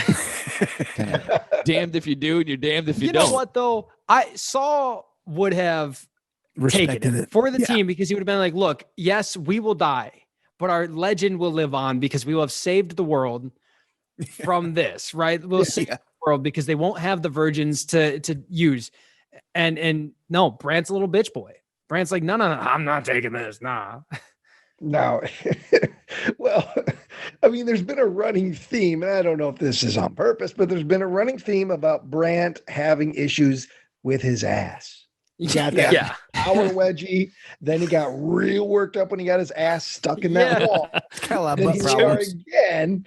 He's being surrounded by demons, and he's also real worried about Dickie Boy getting his ass. Maybe Uh-huh. maybe he's just embarrassed because of maybe earlier that wedgie went up a little further than it was, than God intended, and he's just Oh. embarrassed. He just doesn't want it to be seen. Yeah. That could be. Yeah, no, there's just a little bit of a smear on the backside of his underwear, so he doesn't want he doesn't want Dickie to see it whenever he's pounding his ass. Yeah. He's got some He didn't wear performance clean underwear anxiety. that day. Yeah. Hey, it happens to all of us. But though, like, if you're if you're gonna go out, you're not gonna go out regardless. Go out with a little pleasure. You know what I mean? Yeah. Come on. What are you doing? Worth a Dude, shot. You're gonna die anyway. You're gonna die anyway. It's just, you never know. Maybe someone will come and save the day. Exactly. Shoot your shot. It's frustrating. So you go back to Christine and Rissa, and this whole thing feels like Ryan. You definitely know what I'm talking about. A Prodigy music video. Oh yeah. Like, oh yeah. like fast cuts. There's techno music. There's At one point, the demon goes, "I'm the fire starter." and finally, Christine's like, "Oh fuck, we're out of bullets," and Clarissa's like, "Oh, what are we gonna do? What are we gonna do?" So Christine does what she does because she's badass. She whips out a machete and rips open the door, takes some boards off the door, and tells Clarissa, "You hold them off." After she just said, "I don't have any bullets," and she left with the only weapon, which is the machete. Yeah. I Meanwhile, love how calm she's also like, I'll be right back. Like as if if they were just baking and they ran out of milk. Like she doesn't say Right, it like, yeah. I'm worried about this. It's just like, shoot. All right, I'll be right back. Let me go to the fucking store and get some bullets. Exactly. pick up some cigarettes. Oh, I love her. Meanwhile, things are getting vaguely rapey on the human sacrifice table.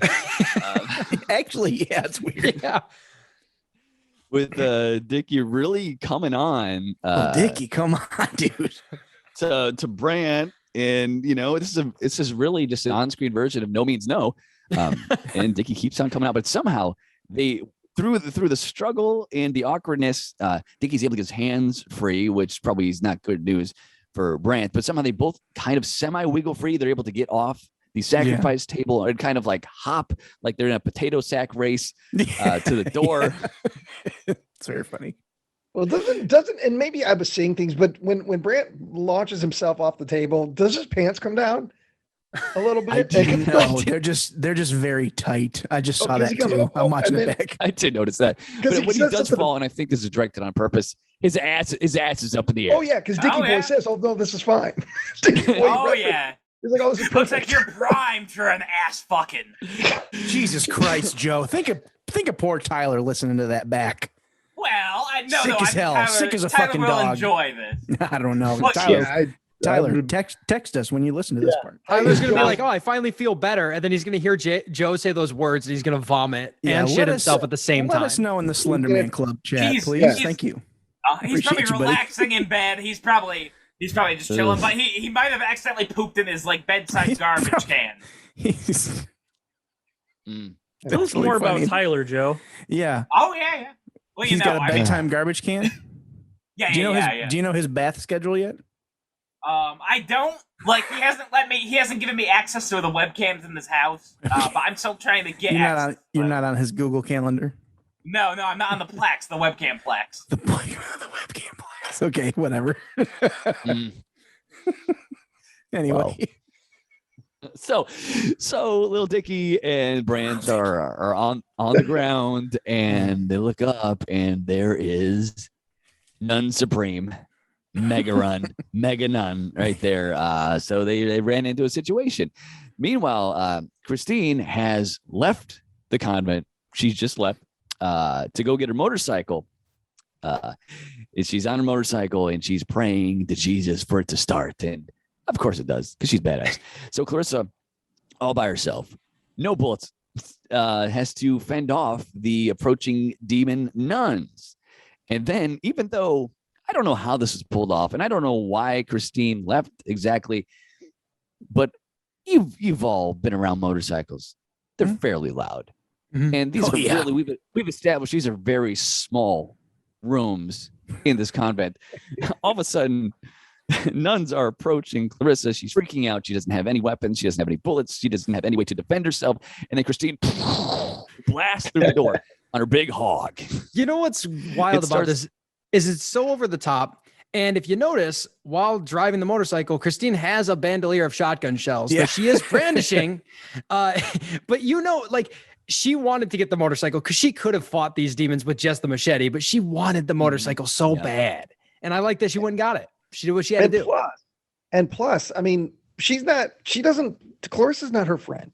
No. In Christine's mind, Clarissa is just another stupid ass kid that is broken into the convent and is fucked up the night. And then it's possible that an Antichrist may be born. So, Clarissa's she doesn't give a shit if Clarissa gets beat up a little bit. Maybe doesn't even care if Clarissa gets killed as long as she, cleans up this mess. So I'm not surprised that she's like, I don't give a fuck about Clarissa. Exactly. She's irritated, man. Steve rolls in there. My own nitro, and I was gonna watch Judge Judy. Judge Judy comes on at 9 p.m. It's already 8:45. I'm gonna miss the intro. I'm not gonna know whose dog bit whose child. Mm-hmm. I'd be annoyed too. Speaking of dogs, Boozer has been mysteriously missing this entire time. I don't know, as an audience member, I forgot Boozer even existed at this point. Yeah. I don't know if anybody else did. Yeah. But we will get there. So Christine rolls in on her motorcycle, on her big hog, and just starts decapitating nuns one by one in giant neon. It looks like molten lava is sprouting out from their necks. It's awesome. It's so fucking cool. Impressive. Meanwhile, Clarissa's just standing there doing nothing.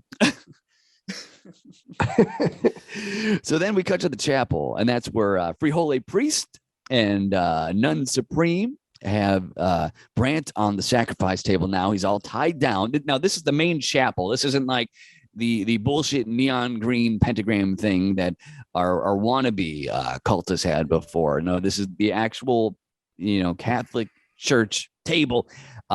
Brant's all tied on there. Dickie is next to him with his hands bound, and they're flanked by Free Holy the priest and the nun, and then the dagger of despair is presented once again. So the weapon that was not so could create some actual terror, and so they're preparing to sacrifice Brant with the dagger of despair, so it'll become an actual weapon of the demon. And then once again, Christina rips through the church doors. Hell yeah. On her motorcycle like the badass she is, just in time to blow that Nun Supreme away. But the nun isn't dead. The nun isn't dead, and she takes the dagger of despair and she stabs Dickie because Clarissa is able to go in there and save her brother, take him off the sacrifice table. But now Dickie has become the sacrifice. And then all of a sudden he turns into Joe Buckley at Social Kitchen from Booker the Big. Yeah, it's exactly like that. Yeah, it's the same fucking effect. It's great. He's all slimy. There's the veins. It's exact same thing. I was thinking of Joe the entire time. Yeah. And then little Dickie emerges as Satan's baby. He looks very menacing. He's snarling, and Christina's like, okay, I'm taking you all to hell myself. And she prepares a Molotov cocktail, and she throws that at the demon child and the priest and the Nun Supreme, and then CG. It's all happening all at one time. Weird flame skulls come out of the convent, and you forget kind of like, because the world they build is so small within these rooms, that the convent is supposed to be this sprawling estate. And after this Molotov cocktail, we see like a landscape view of how big the convent really is. You see the bell tower, and it's all on fire in this shitty CG year 2000. And it's kind of a little bit off-putting because it was like all practical effects, and it was all really cool before this. And then to see this cheapness at the end is kind of like, I thought it was unnecessary. Yeah, it's a bit of a bummer. Like with everything that they've done, that they just were like, all right, and then the building explodes. I don't know, move on. Like we've done a lot of other stuff. Okay. So it's just that you see the CG, and then all of a sudden, you see some gravel, and it's the next morning because it's light out, and it's the entrance to the convent. It's not on fire anymore, at least that you can see. And Clarissa and Grant emerge. They survived the chaos. They survived the fire and the demons, and they're all bloody and haggard and quiet and worn. And then all of a sudden, you see our boy, Boozer. Hell yeah. Boozer the puppy is alive. He comes out, and he's just in a shit happy mood. He's just happy to be there. He goes up to Grant and Brant, and Brant's like, "Oh, he finally likes me. He finally likes me." And then you can tell Clarissa's been through some shit, man. She's just over this. They get in the Jeep, and then she's like, "Hey, you want to go to Denny's?" Brant's like, "No." It's like, okay. I almost wish they would have ended the movie just by going to Denny's. Yeah. And just eating in silence. Yeah. But that's not what happens.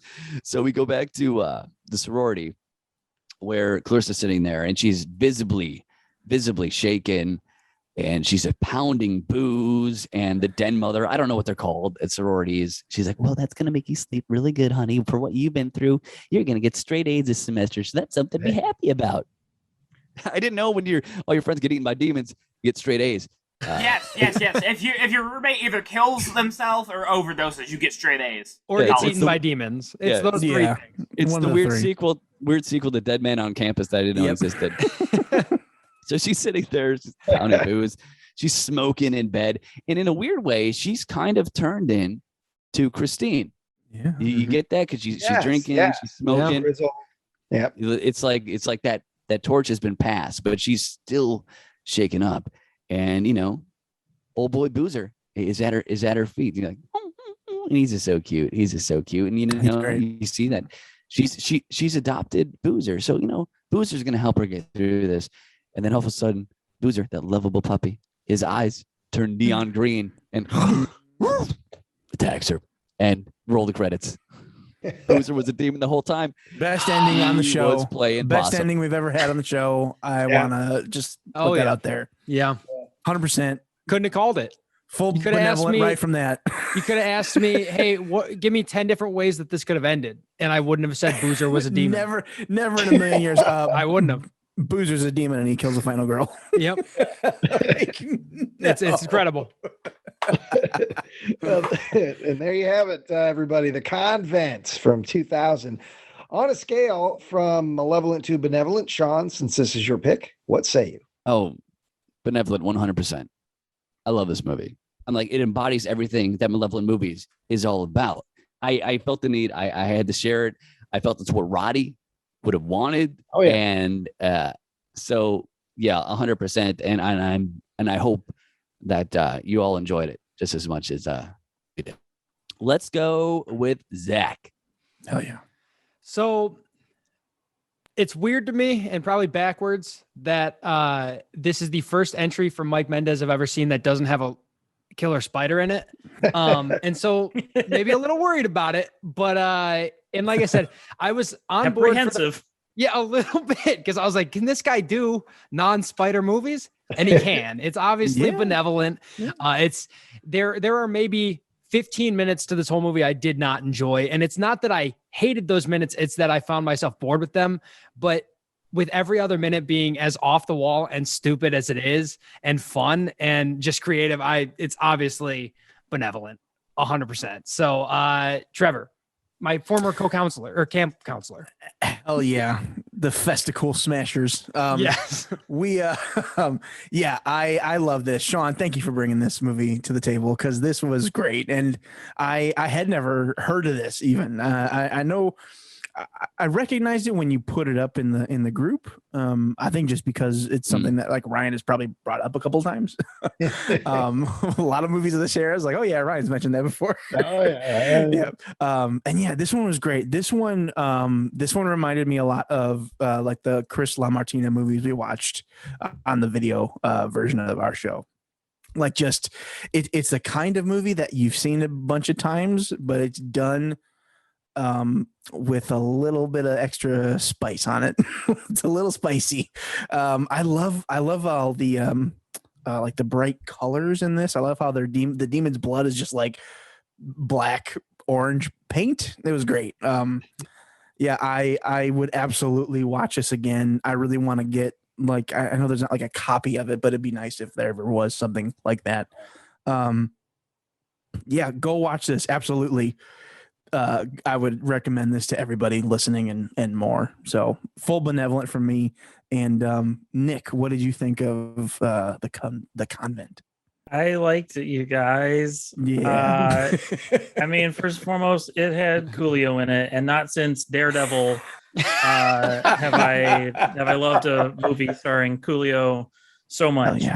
Oh, yeah. It's got everything. It's got a guy named Biff. It's got they're talking about dank herb. They're talking about keggers. All the stuff that I need. Yes. So go watch it. Yes. I was skeptical. I am turned. So much like the demons or whatever the fuck happens in this, I can't imagine they had much of a budget, and it's one of those cases where that absolutely helped because they got to make some real weird decisions with it. Yes, I love it. Joe, say something. Okay. I think I'm going to go Benevolent. You know, I thought it was well done. I thought the demons were like real reminiscent of like Deadites. I don't know if that was intended or not. Oh yeah, a little bit. I see it. Yeah. But yeah, no, I mean, I liked kind of like the beats of it, the whole action thing. So yeah, I'll give it a Benevolent. I'll see what Ryan has to say. Don't get too specific next time, Joe. It's just if you say more than beats of it and the action, we might assume you actually watched it. I saw the film. You're saw fine. the film. You're fine. I You're bet. fine. It's cool, buddy. It's just the buzzwords of I used to say the same thing when I was in high school, and they were like, "Hey, did you read the things they carried?" And I was like, "Oh, loved it." Mm-hmm. The war. Yeah. Ugh. I can't believe they carried all that shit. They carried so much. Also, Joe, yeah, and in the same vein, when you kept saying Free Joel instead of Free Hole, it tells me that you didn't even probably watch the movie with the sound on. You just saw when I wrote the cast listing in the chat. I think you were like, "Oh, yeah, that's Free Joel." I don't think you ever listened to that. I don't think you had much of the soundtrack up. I don't remember people's names. He doesn't know names. Doesn't know names. Doesn't know actors. Doesn't know actors, directors. I know directors. Yeah, he knows directors, but if that director has also acted, that it doesn't matter. I don't know him. Yeah, no. Sorry, Quentin Tarantino. Sorry, Tarantino. I don't know you. Sorry, David Lynch. Goodbye, Lynch. Bye-bye, buddy. So long. Yeah, fuck him. Anyway, Ryan, we're done talking about that hack Lynch. What do you got? No. Unlike most of David Lynch's output, I'm giving this the big Benevolent. Yeah, obviously, I love his ass. Going back, 15, 16 years. I've followed the director on social media for like 15 years, so I feel like I know him because he's always posting pictures of himself doing stuff and directing movies. He's directing a movie right now with Bruce Dern. And I've liked watching this guy's career, and because I think this is a great example of people who love movies and want to make something they grew up loving, but at the same time they know that, hey, we're not going to be able to top what we watched growing up. Like Night of the Demons. He knew he wasn't going to be able to make a movie as fun as Evil Dead or Night of the Demons with that budget and the time constraints, but we're going to do our best, wink and nod. And, if our audience is along with us, we're just going to have a good time. There's no pretension at all in this movie. It's very tongue in cheek. It knows what it's doing. It's a good time. It's perfect for the Halloween season or any time. And this is what low budget indie horror filmmaking was like at the turn of the century, when it was still shot on film and you still had to put, you couldn't just make a movie, like The Big F in the backyard with some bad makeup. You actually had to effort, get Coolio and get motherfucking real actors in your movie. Yeah, get Adrienne Barbeau in your movie, okay? Yeah, get Adrienne Barbeau and stuff. So. But again, yeah, and then I will say this, I said this off before we start recording. If you are listening to this podcast and you watch The Convent and you like The Convent, Mike Mendez' first film, Killers, also known as Real Killers, I believe is on Tubi right now, and it's a lot more of a serious movie. It does not anywhere near as many jokes as this, but it does have that same sort of style, and it's got a big twist right in the middle. And I recommend checking it out as well. So, benevolent across the board. Yeah. Also, Tyler put in our chat that is full benevolent from him as well. So a complete agreement. I don't know if we've done this before where all 7 of us have been benevolent. We'll find. I mean, last week we were Could the only, but Sean hasn't watched the movie yet. I have a feeling you'll like the Nest. Oh yeah, I can't imagine you won't. But yeah, I think we'll have 2 full. I think once that happens, we'll have 2 full benevolence in a row, and that means Spaceship Terror. Yeah. So 3 great movies overall. all 7 hate it. Yeah. Oh man, Nick. But then again, we've got next week's movie. Hey, you know what? We're still talking about Spaceship Terror. That's true. Yeah, well, Stick with you. I know what you have ahead of you. Having to watch Spaceship Terror, and I'm sorry. Yeah, it's rough. Don't watch it with the kids or with Sarah. Do you have any tips? Any recommendations? This is a daddy's move. This is a daddy's night in, and nobody else is allowed in the room. You don't need the sound on. That I turned too. the sound off for like 10 minutes of the thing. So who's next? Is Joe next? I believe it's Joe. Yeah, I think so. All right, Joe. What is your next? What's your pick? What were your keywords? So I had werewolf and anthology, and I decided to really, really push that because this anthology is nothing but werewolves. So it's a real low budget one called the Lunar Pack. Yeah. I don't know if I'm supposed to say this, but because of the way my schedule is working this week, today or last night was my last chance to watch the movie before we record. So I have seen it now. I saw it last night. Joe Buckley. Okay. And we won't discuss Sunday because Joe's not on the episode. That was his curse. Oh yeah, he has the curse of hold please. The curse of annihilation. He's banished from his own episode. That sucks. That really sucks, you guys. You guys are gonna miss out on all the good jokes. You guys are gonna miss out on like cool stuff I was gonna show you on camera. Yeah. I've got nothing, but that's the thing. I got nothing but venom for you, Joe. After watching this, it does look pretty short though, at the very least. It's the longest 57 minutes of your guys' lives. That Spaceship Terror isn't looking so bad, huh? It's not. I don't want to give anything away, but it's going to be neck and neck with Spaceship Terror in different ways. But Zach, I'm mad. Zach, I'm gonna need you to bring some heat with your pick. Oh, all right. I listen. No pressure. I like my pick. I think at least it's gonna be better than this. So Zach. Listen, Zach brings some good movies to the table. Spend a lot of time. Well, when I'm supposed to be working, looking at IMDb. That's same. So you got a great boss. Yeah, he doesn't give a shit. No, he doesn't care. All right. Well, thanks everybody for tuning in to the Hunt for Bad October, and make sure to come in next episode for the Lunar Pack because it's going to be something else. And Joe will be on it. So there you go. Yeah. Well, I can't. You're gonna miss out on all these cool jokes I got. I was gonna talk about nipples. I was gonna talk about nipple piercings. Yeah. I was gonna talk about. Play us out, Tyler. Yeah. Anyway, the spooky music's playing right now. I guess we just leave or something. I don't know. Yeah, I guess. Yeah, he'll cut it. No, he can end it. He'll cut it eventually.